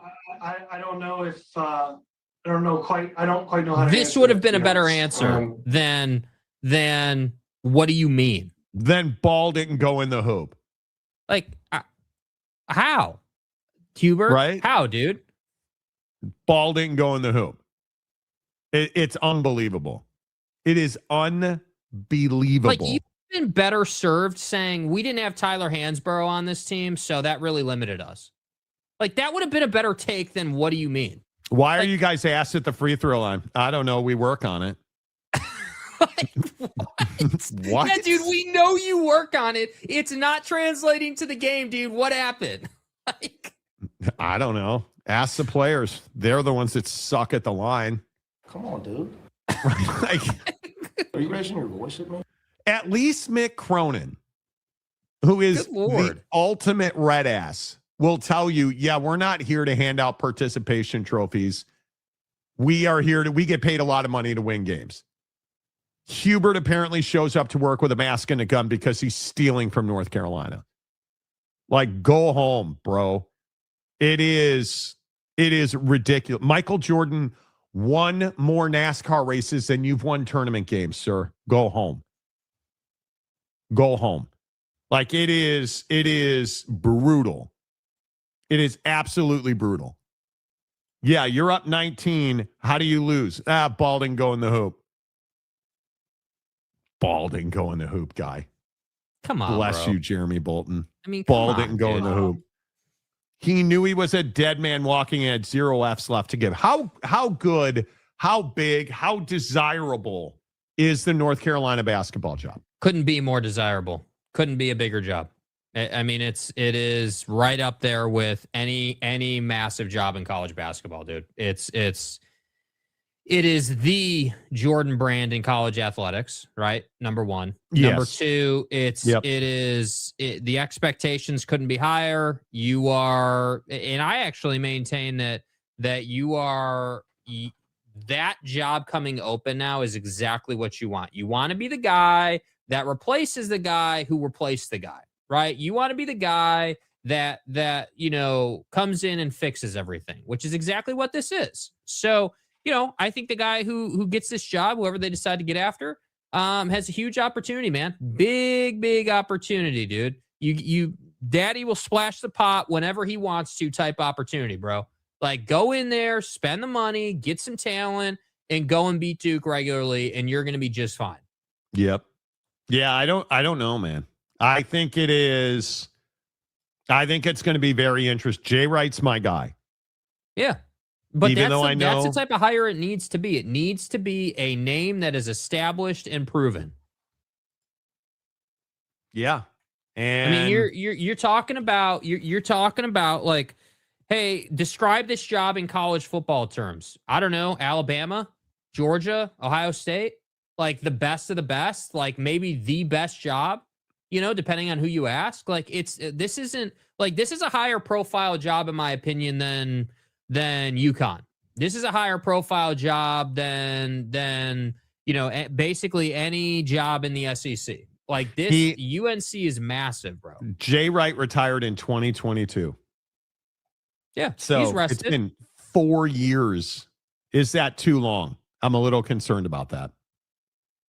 I wouldn't be, dude. Jay Wright is a guy that I would be more concerned about it if dude wasn't doing, TV, or like if he wasn't actively in the media, and like wasn't like if he was just on the golf course and disappeared for the last 4 years, then I'd be like, all right, yeah, maybe it's Jay Wright, dude. Like that's a can't miss hire if he's willing.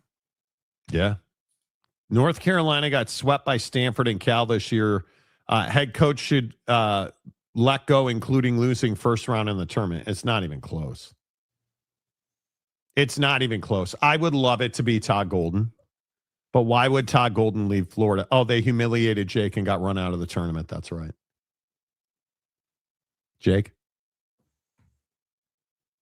Why? Nothing. Okay. You told us how amazing Florida was. Yeah, because they are, but they dropped the ball and looked like ass. And now we're here. So I just don't know why you would leave Florida. Why would Todd Golden leave Florida for the pressure cooker of North Carolina basketball?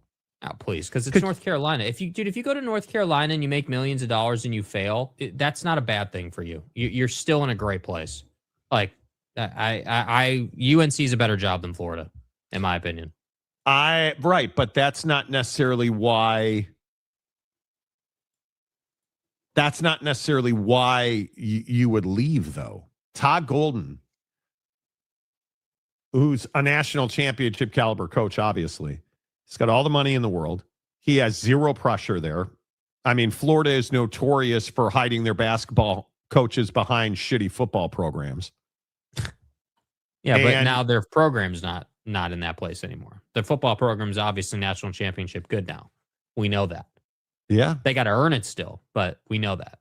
Yeah, I personally believe that Todd Golden in the Iraq, I think Todd Golden's best transfer portal coach in the country. U.S. Americans. I think that he's 41 years old. I mean, that'd be my guy, right? Grant McCaslin. Sorry, bro. I'm taking UNC over Florida. I just am. Yeah, I would hope. Right. The rivalry with Duke alone is worth it. What about Grant McCaslin? I mean, Tech is in a really good place, right? And I also think TJ Otzelberger. I mean, Iowa State is legit. Yeah. Right.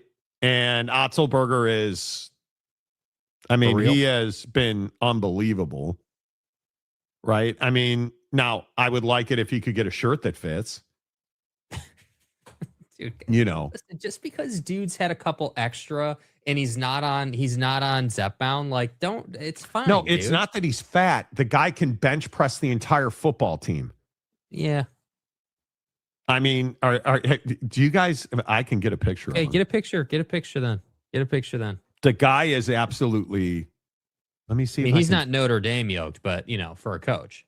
No, he's yoked. The picture I'm looking for. He's wearing like a Iowa State polo shirt, and the guy is just absolutely got guns. Okay, sidebar while Monty's looking for this picture. Should basketball coaches at the pro level and the college level be required to wear a suit and tie on the sideline? I'm a big proponent that this should be a yes. I think, yes, dude. God yes, dude. The drip on the sideline out of coaches needs to return. Like I want suit and tie, looking swaggy. That's what we're looking for. Because that's how it should be, dude. You're a coach, not a player. Based on what? Based a quarter on zip pride. in tech pants? There's nothing wrong with a quarter zip in tech pants. Okay.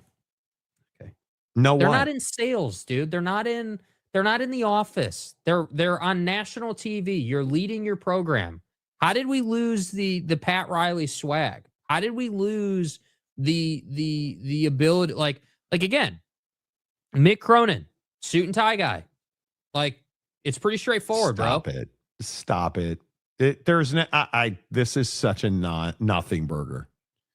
Right? If my coach wants to show up straight from the weight room like Otzelberger, I'm here for it. Look at this bro, dude. That dude is jacked.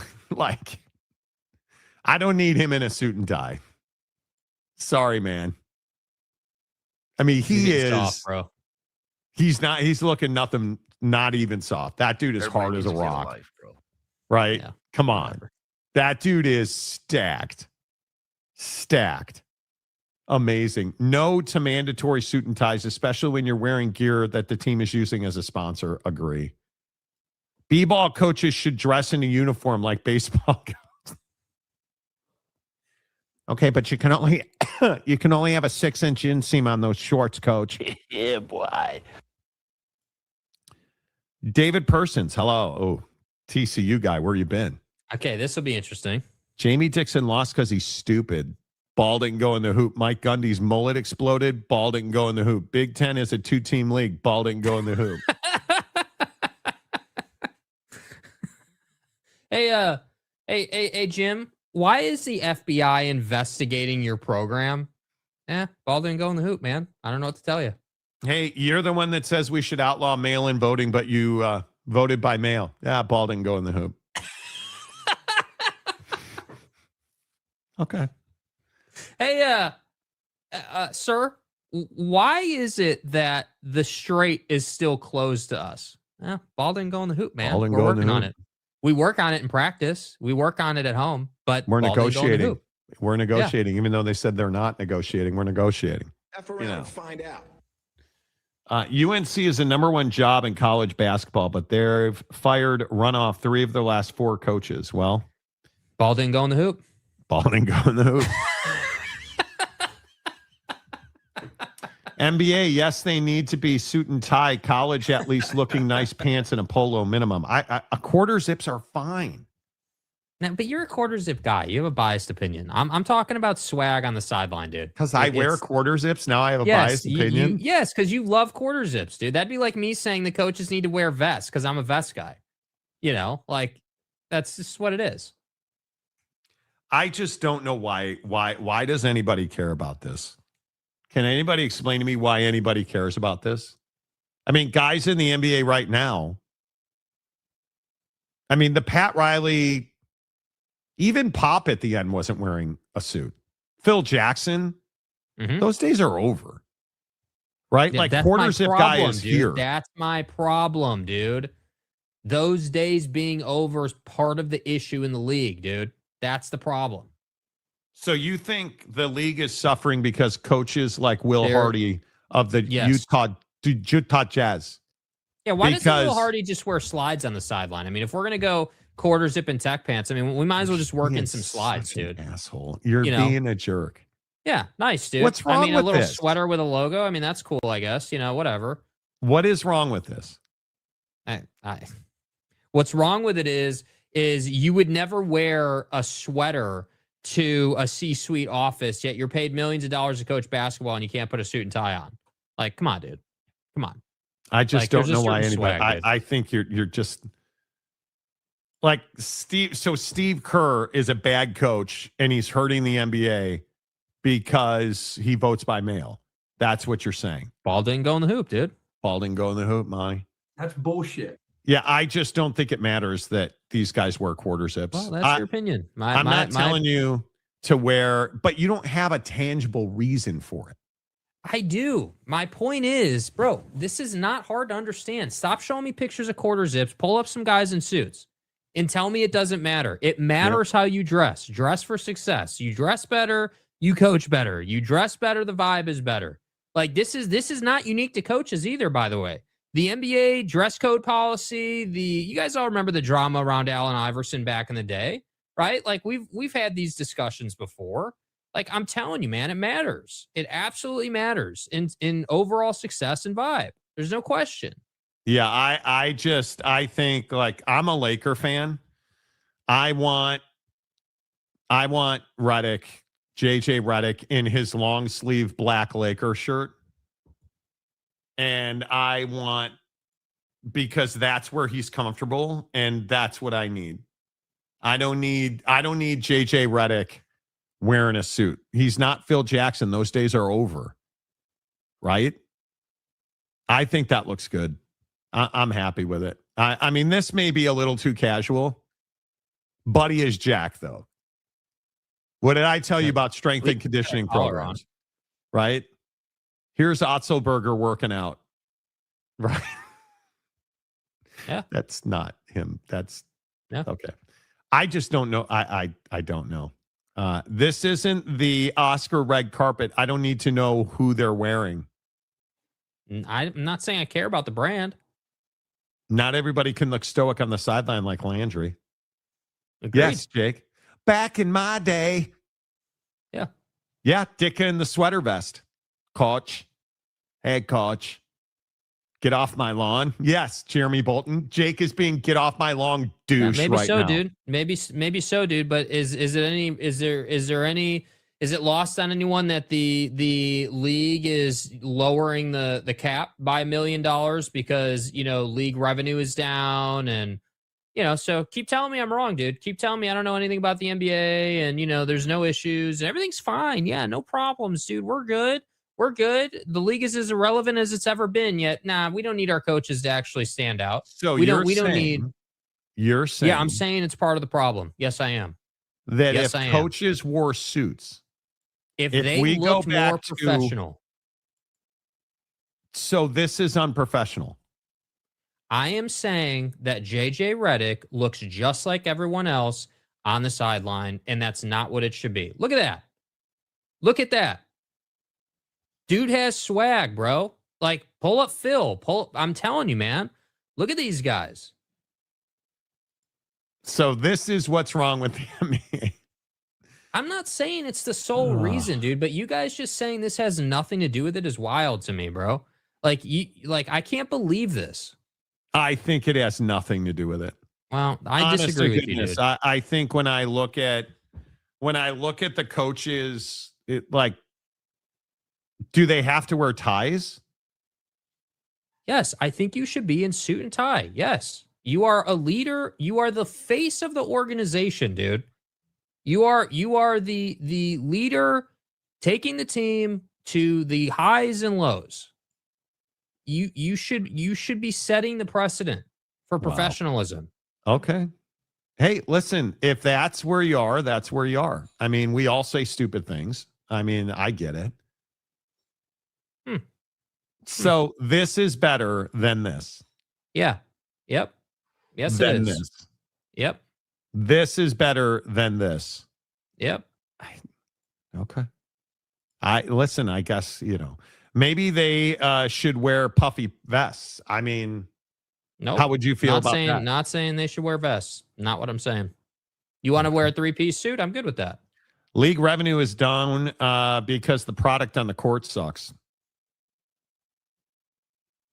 Gen Z, millennials, bad media personalities. There's no superstar in this league right now. That's the problem. Who is the best player in the NBA right now? LeBron. You think? I don't know that LeBron is still the best player in the NBA. Does it matter if he is or if he isn't, if it's all anyone talks about? Oh, he's the biggest name in the NBA. I could not tell you right now who I think is the best player in the NBA. Boy, that's a tough answer. I mean, it could be Luka Doncic.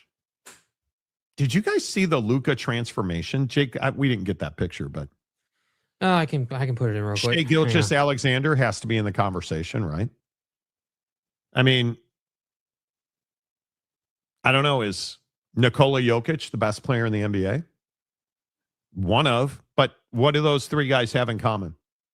You never see Luka, SGA, Anthony Edwards, Nikola Jokic. You don't see him doing interviews. There are no personalities in this league, right? There just aren't like, I look at somebody like Victor Wembanyama, doesn't do interviews. You have no idea what that cat's about. You just have no idea what that cat's about, right? I mean, it's just very strange to me, right? Yeah. Alexander's the best player, Jokic. I can think of 58 other bums who are better players than LeCarron right now. Okay. What LeBron James is doing is historic. Yeah. Are we still in this place where we hate LeBron James? Is that? Because the Lakers are red hot. They lost in Detroit last night. But I mean, I feel like this is Luka's team now. Look how thin Luka is on the right. Do you see how much better he is this year and that he is in significantly better shape? I mean, and did you also see that Bibigo pulled their logo from the Lakers? That's no longer the Lakers sponsor, Bibigo. So talking about revenue in the NBA. Life comes at you fast, bro. But look at how much thinner Luka is. And note, he's having an MVP caliber year. Mm-hmm. And I think it's his team now. I think it is his team. They lose last night in Detroit because DeAndre Ayton sucks. But it is wild. This 1 year transformation is wild. Jake sent this to me last night, and I just can't believe it. Yeah, man. It's crazy. Absolutely crazy. It's called being a professional athlete. Get your ass in shape, and that's exactly what he did. Bro, that picture on the left looks like Larden showing up for spring camp wanting to be traded. Seriously. Ball didn't go in the hoop, dude. Ball didn't go in the hoop. Why do you want to leave LA? Ball didn't go in the hoop. We need to get that presser so people can understand just how amazing it was. Yeah. The level of suck from Jim Boylan is, my God. Lucas spent the offseason with Notre Dame workout team. Well, do you guys think that, because you guys know what's going on with Luka, right? Like he is separated from his girlfriend and they are in a major custody battle. And she wants child support that's based in Los Angeles, California, where the kids do not live. She took the kids and went back to Europe. And she is now petitioning the court for child support in California. And Luka's like, nah, we don't live in California. I work here. We don't live here. You don't live here. The kids haven't been here. Like, is this not the great example of how dudes get screwed in court? Yeah, I mean, I think it's an example of a couple of things. I mean, yeah, I think it's an example of how dudes get screwed in court for sure. And I'm not sure that he'll get screwed. I think that he's fighting it clearly. He is. But I think that it's an example of, oh, you separated from your girl and you have less life responsibilities? Oh, that's right. Now you have time to go out and do the things that we as dudes love to do, which is lift weights, be active, do hard Clearly things, eat better. Well, because when you're doing hard things and your objectives change, you don't really care about eating whatever you want. You care about getting that steak and rice and veggies so you can go out and lift more weights. I mean, that's what you care about. So, I mean, I just think I actually love it for him. I think that I wasn't a big Luka guy when he was in Dallas. I mean, obviously respected the game, but I just didn't like him as a dude. But I can relate with this one, man. You're going through it off the floor. What do? What do we do as guys when we go through it? We go to the gym. That's what we do. We lift. We do things, that help us. And that's what he's done. Yeah, I'm a big fan of this Laker team. I am done with LeBron, but this Austin Reeves Luka combination, it's working. And I don't know how long Rob Pelinka is going to be the GM, and I don't know that he'll ever get credit for how good this roster is when they're good. But just the very fact that LeBron James is willing to be the third option a lot of times is very good for this Laker team. And you can hate them. You can hate them. The Lakers are fun to watch. They were out of gas in Detroit last night. Yeah. And I just cannot stand DeAndre sucks in Ayton. Listen, Shithead. DeAndre Ayton, okay? He annoys me so much. Oh, look, TCU fan James, Luka did the work. Good for him. Oh, but what happened? I thought that Anthony Davis was your guy, dude, and that you loved that trade, and you're a Mavs fan. Remember Mavs the picture of you in AD's jersey? The blue one? MFFL. Yeah, what happened to your Anthony Davis jersey?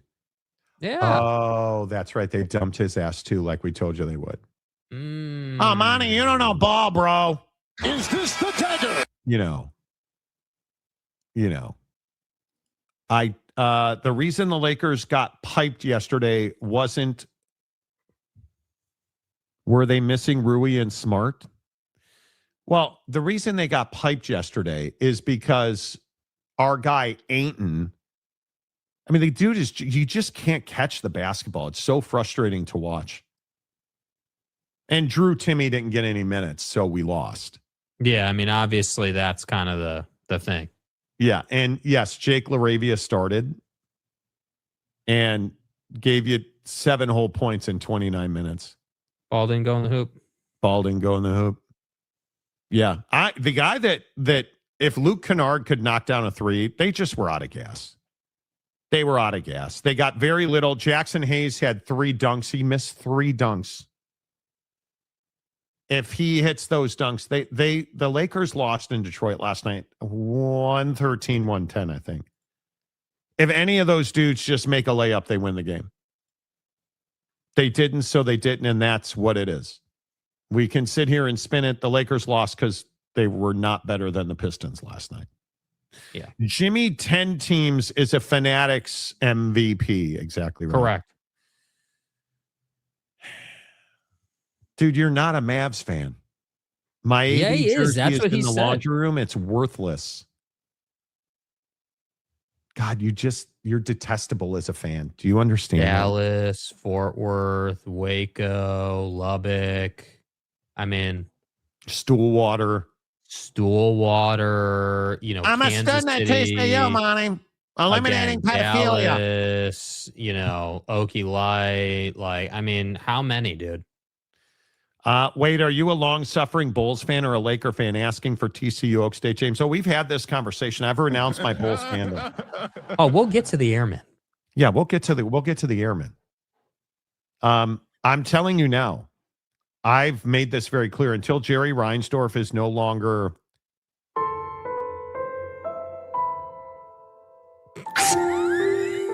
put it this way. Until the ball starts going in the hoop, bro is not a Bulls fan. Dude. I cannot support that scumbag Jerry Reinsdorf, who owns the Chicago Bulls and the Chicago White Sox. And I'm just telling you now, if the Bears were to ever move to Indiana, dead. The reason I do not have Chicago Bears season tickets, and I was going to get them this year, is because they're moving the team to Indiana. They say they're earnestly trying to move the team to Hammond. Fuck off. You don't get my money. You don't get my fandom. Now, they build a stadium in Arlington Heights or downtown, which they won't. But if they build a stadium in Arlington Heights, we can do that. Facts. You move to Indiana, fuck off. Go be a Colts fan. Agreed. You're dead to me. You're absolutely dead to me. And I hope it fails miserably.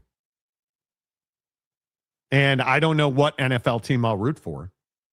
It won't be the Hammond, Indiana Bears. It won't be. And I will never be a White Sox or Bulls fan as long as Jerry Reinsdorf is. I'll never be a White Sox fan. My word. I hope they lose every game from here to 4. Yeah. Screw you. But the Bulls, there was no bigger Bulls fan than I. But Jerry Reinsdorf needs to... And just die. You know?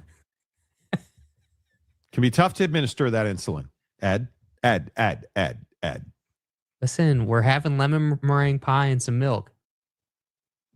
And you just die. Die. I'm telling you. Fucking Bernthal's amazing. That dude. What a stud, dude. The Accountant is such an underrated. The kitchen scene in The Accountant is one of the best scenes in the history of movies. It is so well done. So well done. Yeah. I mean, unbelievable. Unbelievable. Reindorf ruined it all. Yes, he did. Yeah, just like down landing. You know, in AJ Devanza. Don't talk about Downton Abbey.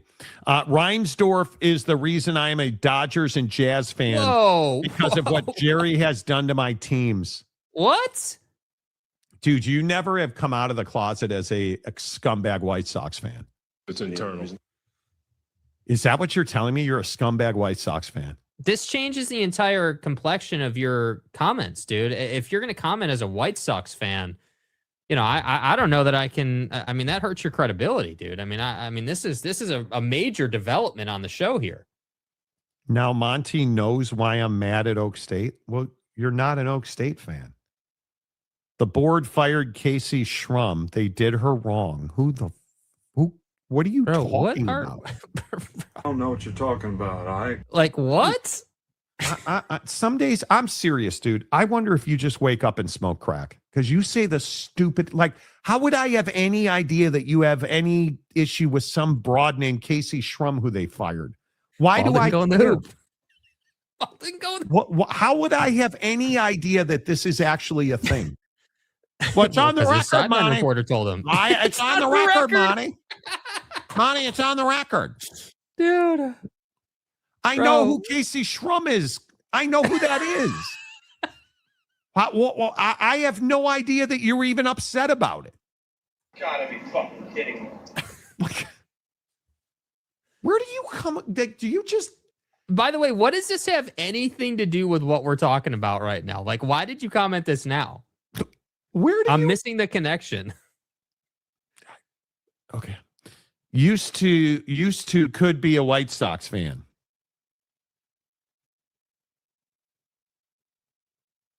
So you were a White Sox fan when they were playing the Astros in the retro Astros in the World Series in 2005.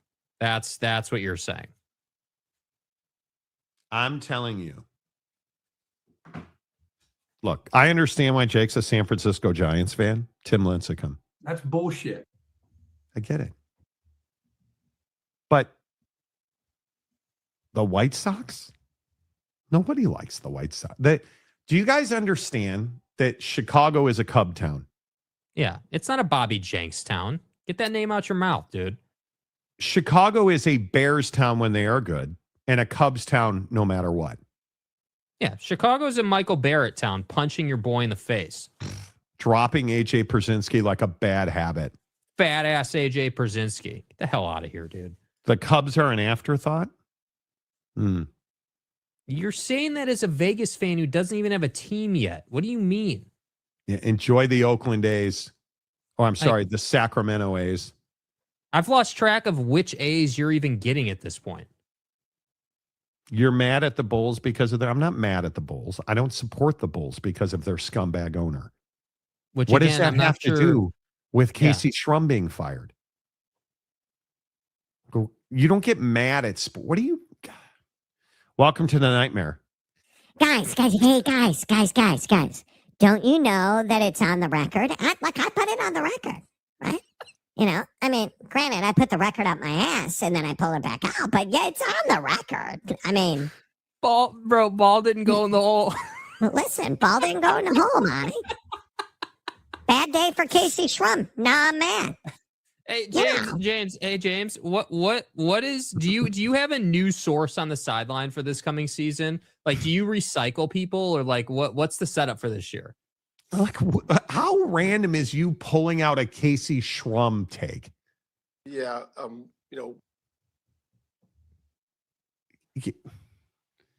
honestly, you need a cognition test.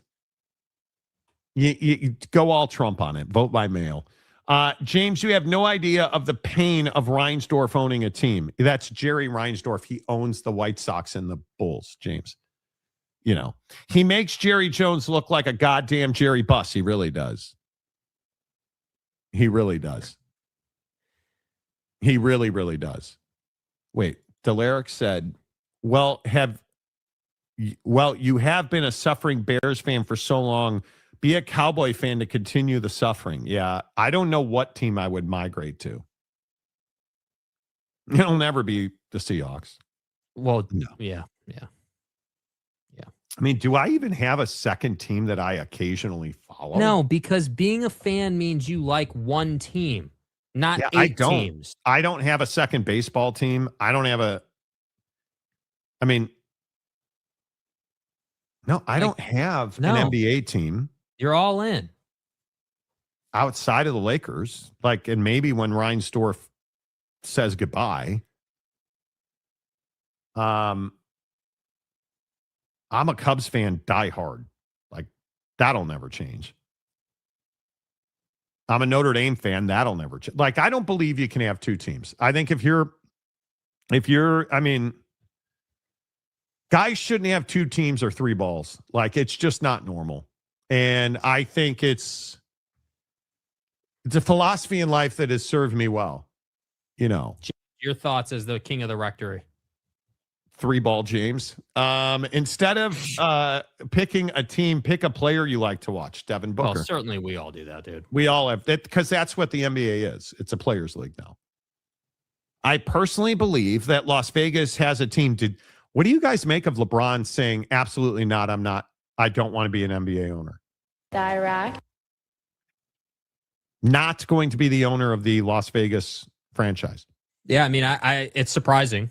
It is surprising.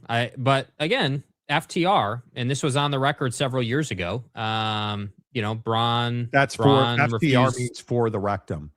Right. Yeah, I mean, Braun never publicly said that he was going to either own the Las Vegas squad or really even commented on it. It was just assumed. So I don't know.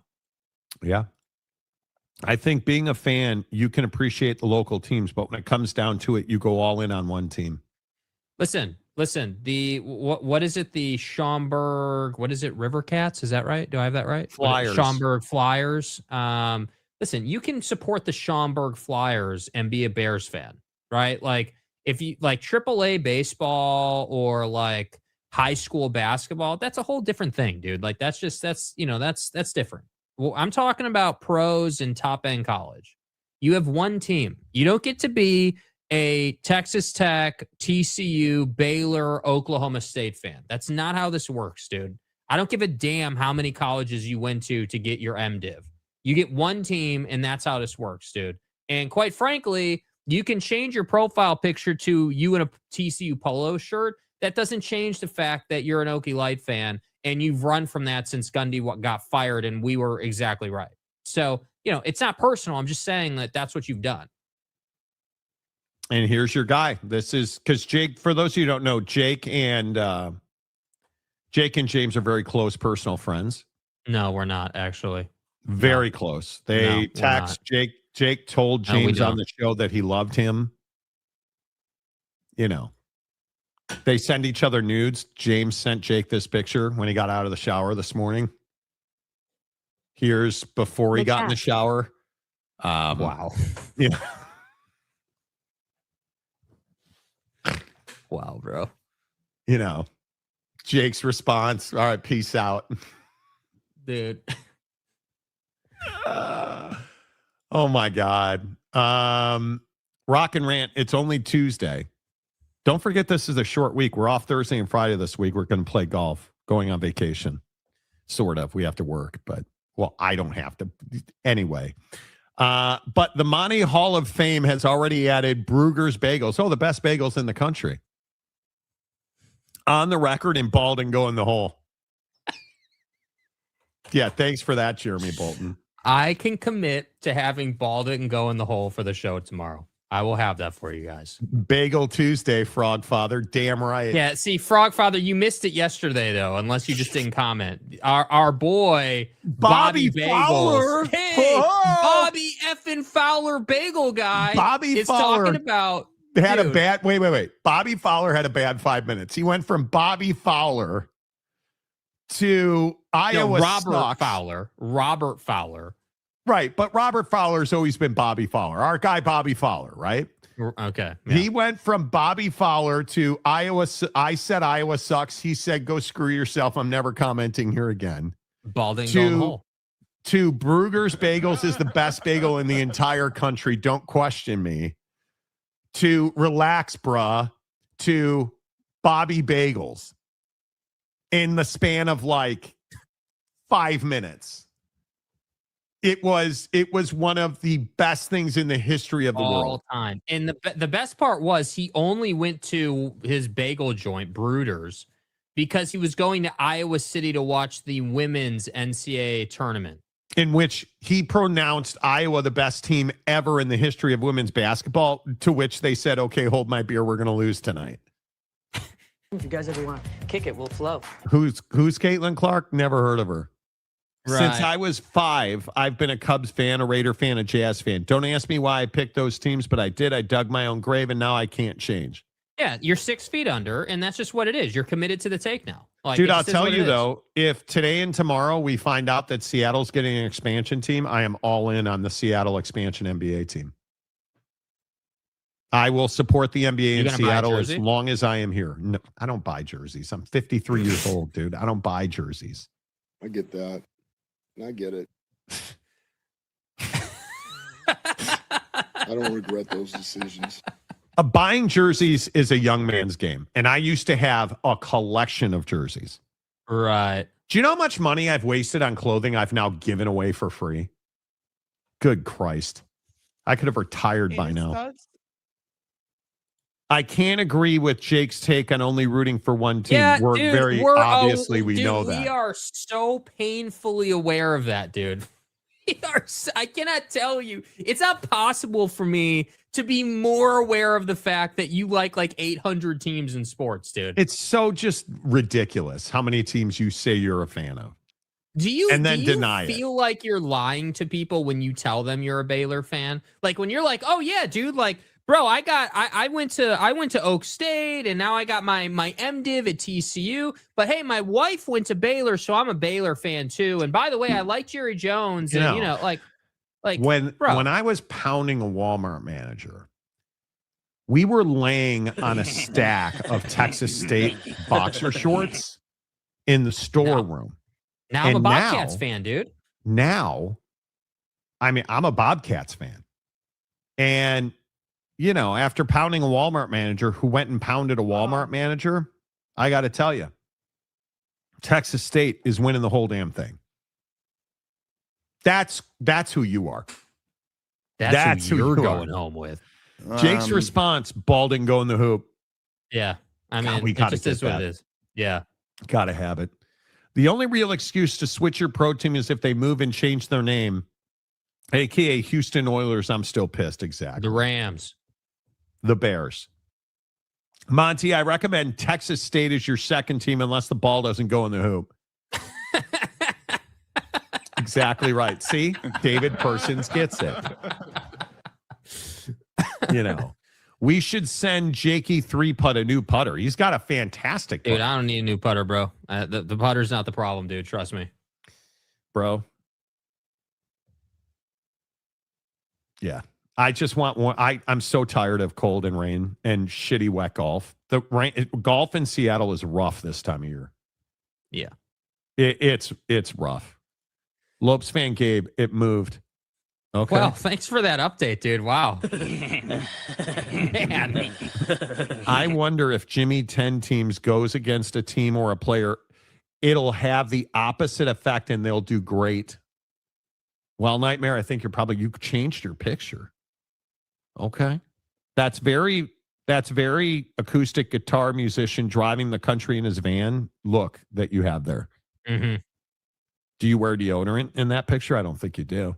I still stand by this. Mendoza's aunt hotter than Pavia's mom. Okay. Well, bro, see, I mean, I that's just want to. I dude. just want to get in and get out. I'm not going to Mendoza's. But aunt. the problem here's my she concern, wants a dude. lifetime commitment. Listen. Here's my concern. If you're just trying to get in and get out, are you not at all concerned with the fact that getting in will make it so that you can never get out and you'll get followed around by whatever's living in there for the next 40 years? No, it's called a Jimmy hat. Put on a raincoat. You don't have to worry about it. Yeah. Try it sometime. I think as you age, you kind of follow the coaches and players to wherever they move. I'll be rooting for Witt in Michigan, not the Wolverines. Yeah, but see, the problem is now that you're rooting for Michigan, now you're a Michigan fan, which, I mean, that's...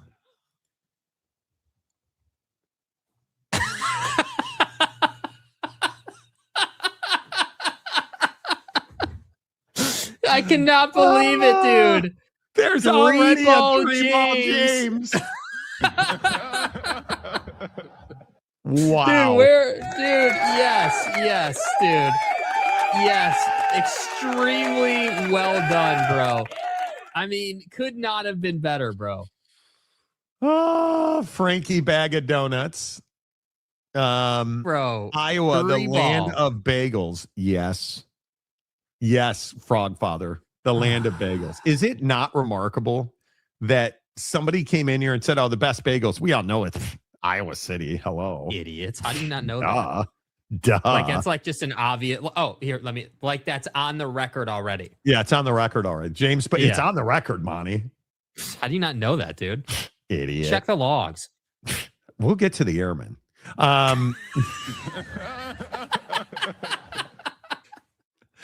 I think it pisses my wife off. I don't know. I'm sure there are many things I do that piss my wife off, but I can talk in movie lines all day long. You know, she's like, "Hey, can you take the dog for a walk? You want me on that wall? You need me on that wall." I can do it. Yeah, me. Right? Did you not empty the dishwasher? Me. I could do it all day long. Yeah. All day long. The new Seattle Showerers NBA team. What do you call it? Well, I don't even know what you call the new NBA team. They'll come up with something. It has to be the Sonics. Yeah, the NBA team should be the Sonics. No question about it. Yeah, that's... He won't buy a jersey, but he'll wear that whack man purse. Dude, I have nice man purses. I have nice ones. I still have the collection of jerseys. Can't wear them except to sporting events now. Makes me look like that midlife crisis dude who's trying too hard. I have a Walter Payton Bears jersey and a couple of Cubs jerseys that are now... Dude, I bought this slick blue retro Cub jersey when I was back for opening day last year, and it's a little big on me now. It's kind of crazy. It is kind of crazy. I'm telling you, boys, you got to get on the Zepbound train. It works. It absolutely works. What? Why are you laughing? Just don't know why you show that picture of yourself, dude. Because it's such a bad picture. You do that to yourself, bro. Look how fat I am. Do you understand that I cannot put in that picture? I'm wearing a polo that it's a garbage bag on me now. It's gone. I donated it. Can't even wear it. It is And yet I look at the video of myself golfing this week and I'm like, dude, you're so fat. You have so far to go. Like, it's crazy. It's crazy. Yeah. The Seattle Sonics. Oh, your new favorite team. Dude, wow, bro. Man, how did I not come up with that? What should the team name be? The Seattle Guys, great work, James. Nice job, bro. Really good. You know. Yeah. It'll be Sonics because the name for the city, yes. Yeah, what a bunch of scumbags Oklahoma City is. Sidebar, but did you see Trump voted by mail in Florida, the Florida special election? Donald Trump, who has railed against mail-in voting, voted by mail. Yeah. Voted by mail. Railed against. It's fraudulent. You can't have mail-in voting. Shouldn't talk about this, bro. Shouldn't talk about this. No, it'll get us in trouble on YouTube. Should not talk about this. Every time we talk politics, we get suppressed for like 2 weeks. It's outrageous. Yeah, my Walter Payton jersey and Urlacher jersey look like I'm wearing a tent. It's brutal. It's great. It's brutal. That picture makes Monty look like he is in the Macy's Day Parade floating over the street. Thank you for that. Man, that's really, thanks. Yeah. Thank you. Wow. Man. Thank you. That is unbelievable how fat I was. And how fat I still am. Right? Like it is. You just don't realize it when you're going through it. You don't realize it. We were joking about it. You know how much easier it is to stand up off the couch? Do you know how much easier it is to tie your shoe? Do you know how much easier it is to hit a golf ball? Not that I do that well. But it's wild. It's wild. It's crazy. Well, but he's not wrong, right? He's not wrong. It is. And I'm not the guy that sits here and tells you I'm thin, but I'm currently wearing a 2X sweatshirt, which is a milestone. It is just, I cannot believe, it's embarrassing. My wife doesn't understand why it embarrasses me, but it's embarrassing how fat I understand why it embarrasses you. I get it. Like when you think about, when you think about just the sheer volume of food and the reasons I would eat that food. Okay, in your perfect world, like what would you how do you see like how you would want to look? Like, I mean, do you see yourself as like, all jokes aside, I'm not even joking. Like, do you see like, would you want to try to achieve what any of these football guys do? Or like, is it more like, you just That's like, so much you know what I mean? No, I know. That's what I'm saying. Like, but I think that everyone looks at those pictures and like, oh man, I'm trying to get to that point. Like, you know what I mean? Like that's what I think is hard about it is that there's not like a visual around what, people want to like look like. It's just like this unending, I just want to lose weight or I just want to like do this or do that. But it's hard to like have a thing, Visually, it's very difficult for me. You know what I always tell my wife is I just don't want to have a gut. I don't want to have the spare tire. Mm-hmm. Right? Like, I just don't want to. Like, I got a new Nike golf vest yesterday. My wife loves it. She hate does. the way I look in it. Oh, I'm glad that she likes it, dude. I thought it was my sweet wife too. loves it. My wife I thought it loves was sweet. Yeah. And I hate the way I look in it. Like, it's so, I can't explain it. But when you are fat and then you lose weight, you still feel like you're fat. Like, I can't believe what the amount of weight I've lost. I've lost like 75 pounds and I'm not happy with it. Wild. Yeah. It's a pretty wild transformation, dude. Yeah. I'm not happy with it. 77 pounds I've lost and I'm not happy with it. But that's kind of who you are as a person, dude. 9 times out of 10, with all due respect. I mean, you're the nature of your personality is you're typically not happy with a lot of like success oriented stuff. That's just not you. Yeah, I'm somebody who I don't want to be comfortable. Like in sale, being in sales for how many years now, like you just don't ever want to be comfortable. I don't want to be comfortable with it, but Well, yes. Thank you, Jeremy. I appreciate that. And Jeremy knew me at my fattest. So, my dude, the weight loss journey is a real life changer. 5 years ago in the basement to now, look at the total difference, dude. Yeah. Yeah. Well, I mean, that's Bro, not an exaggeration, dude. This is 2023. This picture. Yeah, bro. Is 2023. Yeah. That's wild. I don't even know how you explain it. And I'm not saying all this for like accolades. I appreciate all the kind words, but it's just very interesting. It is very, very interesting that your mentals on losing weight, it's the toughest thing to overcome. I don't battle with food anymore. None of that. I don't battle with exercise. Love to golf, love to walk. Right. My biggest struggle right now is I'm tired of being cold. Yeah. I don't care about the rain or what. I am tired of being cold. And now the weather changed in Newport Beach for this weekend. Oh, God. What is it now? It was supposed to be 79 and 81. Friday was going to be 79. Saturday was going to be 81. And now it's like 69 and 70, which is huge, dude. It's supposed to be bright sunshine, 69 degrees on Friday, 70 on Saturday. That'll be fantastic. And it's a massive upgrade from where I am now, which is in the middle 40s with rain. Huge upgrade. But, dude, I was looking forward to shorts and a polo shirt on the golf course. Right? Like, we got these new golf shoes Jake got me for my birthday. Which mine are still dead stock, and I cannot wait to put those on. Yeah, I haven't put them on my feet at all. Yeah. Not once. Yeah. They're sitting right here in front of me, and they still have the paper in them. And they're the problem beautiful, is, bro. the problem is I had planned outfits around those, and I don't have a black polo shirt anymore because they're just too big. They're too big. Yeah. So I don't have a black polo shirt, and I don't have a all red you need to polo do. shirt. All you don't need. Yeah, all you need to do is, well, I don't know if you're willing to wear the vest, but you could just simply wear the vest with something under it. I mean, it's not even it's a vest by trade, but really it's more of just a light windbreaker. It's not even. It's not. Yeah. It's not. Yeah, it's not even a. Yeah.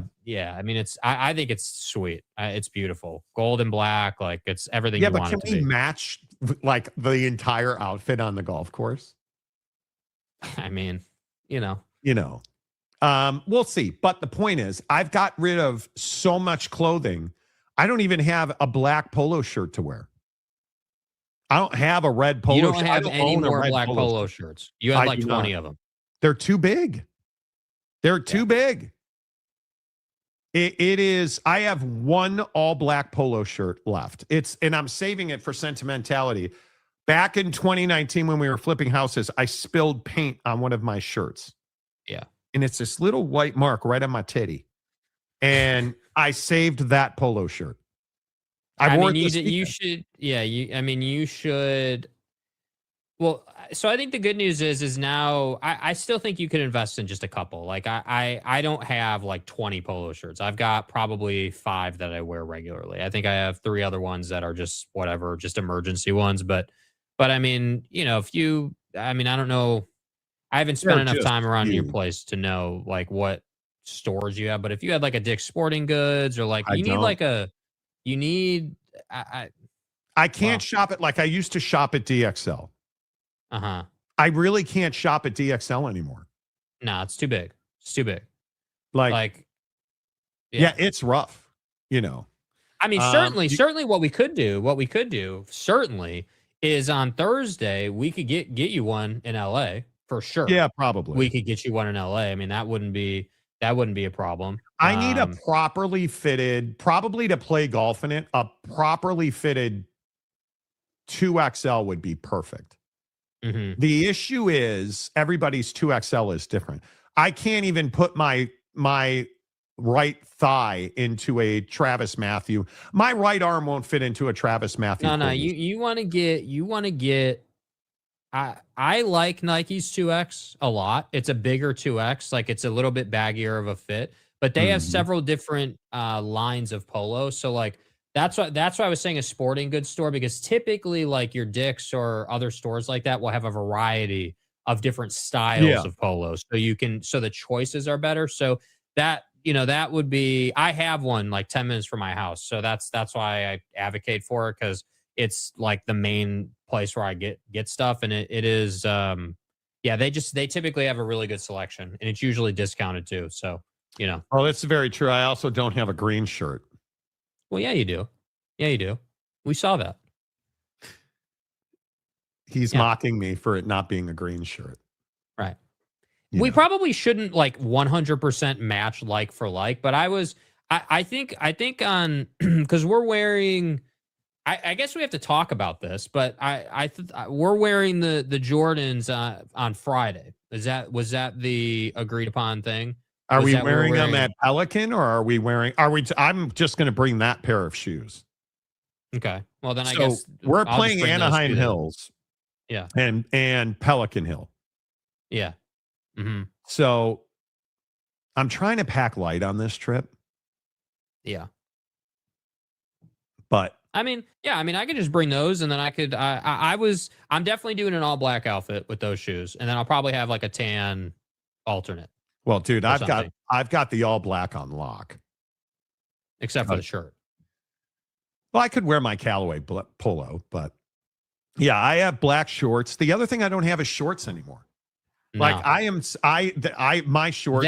That's what I'm going through, is like short bottoms are what fit me weird, dude. Like it's just they're constantly falling down, and I was like a 50 or 52. I'm in a size 36 now. Yeah.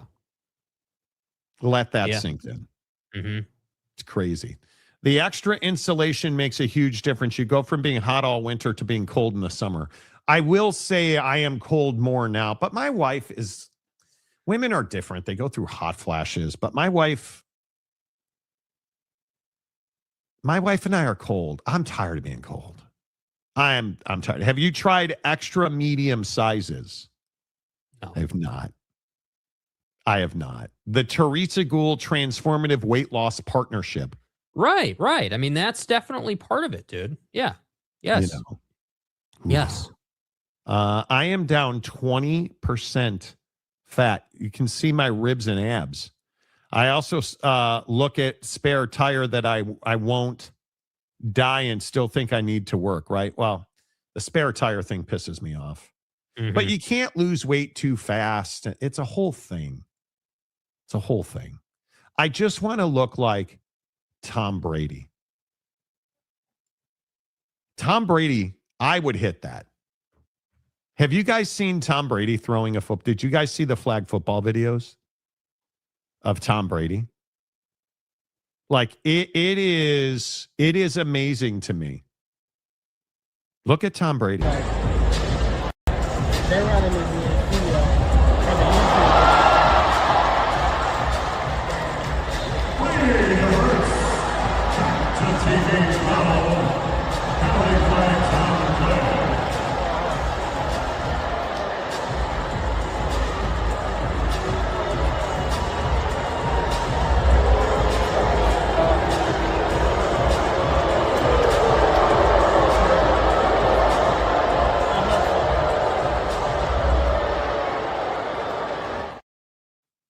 Tom Brady and Logan Paul getting into it is one of the greatest things I've ever seen.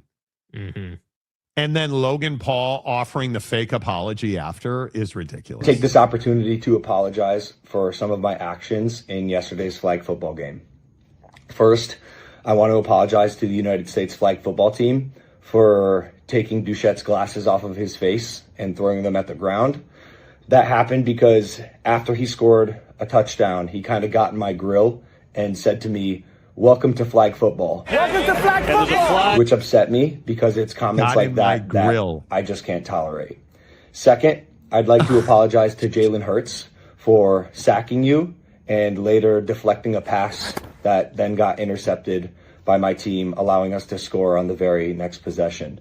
If you get traded or your contract gets cut down, now we know why, and it's probably pretty embarrassing, so I am sorry.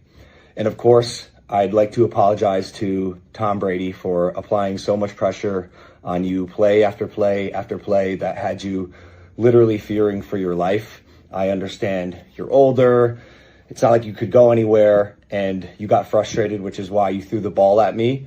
And I want you to know that I forgive you for that, because that's what real men do. And lastly, I want to apologize to everyone that said that I was not a great athlete, because you all look stupid as hell right now. Thank you. You're not a great athlete. Tom was not scared. Like, this is just Logan Paul being a scumbag. Yep. I mean, Yep. I just Living up to the brand. I did not think I could hate him any more than I do. And I dislike him greatly. Hate's not a word that I throw around regularly. I dislike him greatly. Right? Like, the guy makes me crazy. Yeah, I mean, it's just this is kind of what we were speaking on the show yesterday, but I hate how fake it is. It's just a bit. It's WWE, dude. It's just, hey, we're gonna create a fake issue, and like, you know, we're like, I guess I'm at a point in my life where I'm not interested in the drama, how are you making Tom Brady playing flag football a dramatic event? Like, can we not just enjoy dudes throwing spirals? Like, why is this, you know, why is this a big deal? You know, like that's my thing with it, is I just don't need it. He's just such a clickbaiter, man. Yeah, I have zero respect for him. Like, it's one of those things where this is the manosphere thing I talked about yesterday. Like, this is all so that we'll go download his stuff. And I'm just like, I would never consume. Yeah, I would never consume him or his brother on YouTube. I will never consume it. It's just never going to happen. Absolutely not. I am not going to. I don't follow them on social. None of that. I honestly believe the Paul brothers are scumbags. I can't stand them. I can't stand the way they treat people. I can't stand just how they are as human beings. Like, Tom Brady, though, how remarkably incredible is Tom Brady? I mean, the fact that he's still out there doing that. Yeah. He looked like he could still play in the NFL. Like, honestly, throwing the ball, his arm. Yeah, his arm looked good. Like, yeah, his body looks good, arm looks good, footwork is still there, athleticism is still there. Like, I mean, I think he could, and again, provided he's got protection and wide receivers. You know, if you set your team up to cater to him, he'll be just fine. And it's because he understands defenses, he knows what to look for, he's studied, he's like, it's just, you know, we don't need to justify Tom Brady. I think it speaks for itself. But I think that I liked the flag football more than I thought it. You know, I loved it. Yeah, I thought. I was NFL a little guys concerned. NFL guys playing flag football is fun to watch. And we do need to talk about, like, should we be concerned about dudes getting hurt playing flag football? Like, should Joe Burrow be out there doing this and risking injury? I mean, you know, like, I don't know, man. I go both ways on it. I vacillate, if you will, but it was better than I thought it would be, which I was happy about. Okay. What did you enjoy it?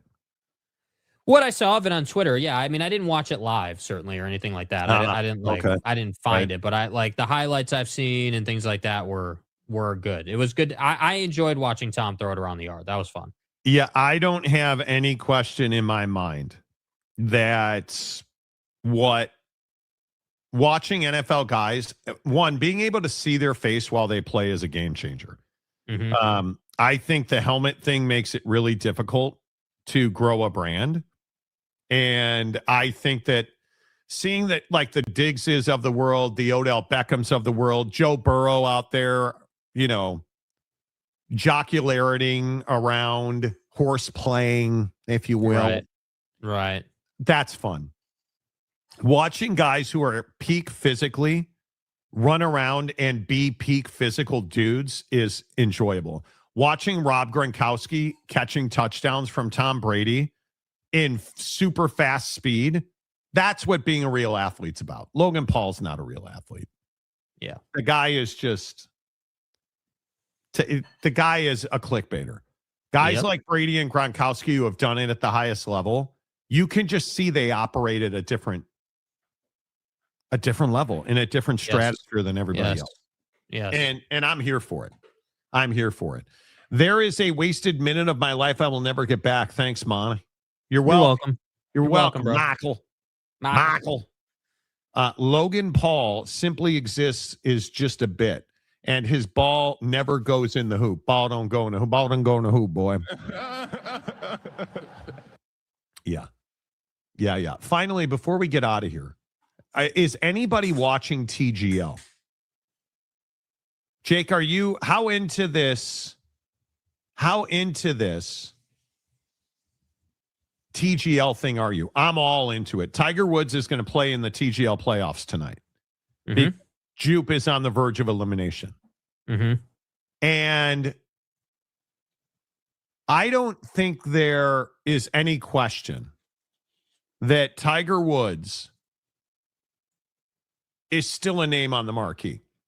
And when you look at the news that Tiger is likely going to play the Masters because he played a practice round at Augusta allegedly this weekend. If he's playing in the Masters, I think it's must-watch TV. He's playing in TGL tonight, that's must-watch TV. Absolutely. I think that, anytime anytime Tiger Woods is playing, you have to watch now because it's just so rare. And what's difficult about it is like when he played at Riviera 2 years ago, was that? And had to withdraw because of injury. Like watching that go down on 18 was really rough. Like he hits a drive, but then he shanks his iron to the right, legitimately shanked it. And suffered an injury on the swing. And like, it was terrible. And I think that Tiger Woods is just one of those dudes that you're always looking for, man. And what's hard is I just don't know. And I don't think anyone has a real grip on where he's at physically. I don't know if does he ever recover from any of this to the point where he could just be like, I think it'd be so good for the PGA Tour if Tiger could just be a guy that made cuts. He doesn't even have to win. He doesn't have to be it doesn't have to be, nobody's expecting you to go out and beat Scotty or Rory or any of these dudes, man. All we want from you is just give us some highlights, man. Hit a couple of good shots, hit that great iron shot. Give me a flopper. Like, give me, you know what I mean? Like just some of those. You want a flopper, Jake? Yeah, dude. Just some of those patented Tiger Woods style shots that we all love. And he loves to hit. And that's all I want for him. I just want him to get back to a place where he can be on the tour once a month. Play once a month. You don't even have to play every week. Play once a month. Play the Masters. Play some iconic, like play Bay Hill or whatever, like whatever you want. And then from there, you're good. That's all I need you to do, man. Just figure that out. Dude, the Moses Moody knee injury. Yeah, you don't need to watch that over and over again, bro. I was looking for this Tiger Woods video from last night. Anyway, my point is, I think I can't wait for Tiger to play tonight. I'm the most casual golf viewer ever, and when Tiger plays, I'll always watch. Yes, he'll always be a draw. That's right. Look up the video of Edelman of the Pats telling the story of Belichick talking up Tiger Woods and Randy Moss making fun of them after Tiger got busted for cheating. Does Tiger ever get away from the women? Nope. Never. Part of his brand. Never. He will never live that down. That's part of who he is. Okay. Oh, that injury is so brutal, dude. That is so brutal. All right. The Monty Show is always presented by the Advocates at theadvocates.com. Don't forget today's Notre Dame Pro Day. All right.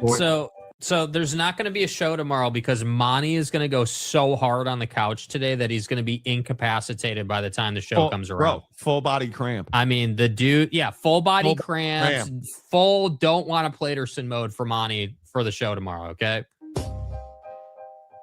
Just saying. Full body cramp. Yeah, Anyway. The Monty Show is always presented by the Advocates at theadvocates.com. Call the Advocates first. When you get in an accident, call the Advocates. Get in a car accident, you get rear-ended, get in an accident with a semi-truck. Yeah, call the Advocates. They fought that fight. More importantly, they've won that fight. And you never pay out of pocket. You don't pay consultation fees or big retainers. No, you don't pay the advocates unless and until they win your case. Talk to an injury attorney live online right now at theadvocates.com. One more show for the week tomorrow. Until tomorrow, say goodbye, Jake. Goodbye, Jake.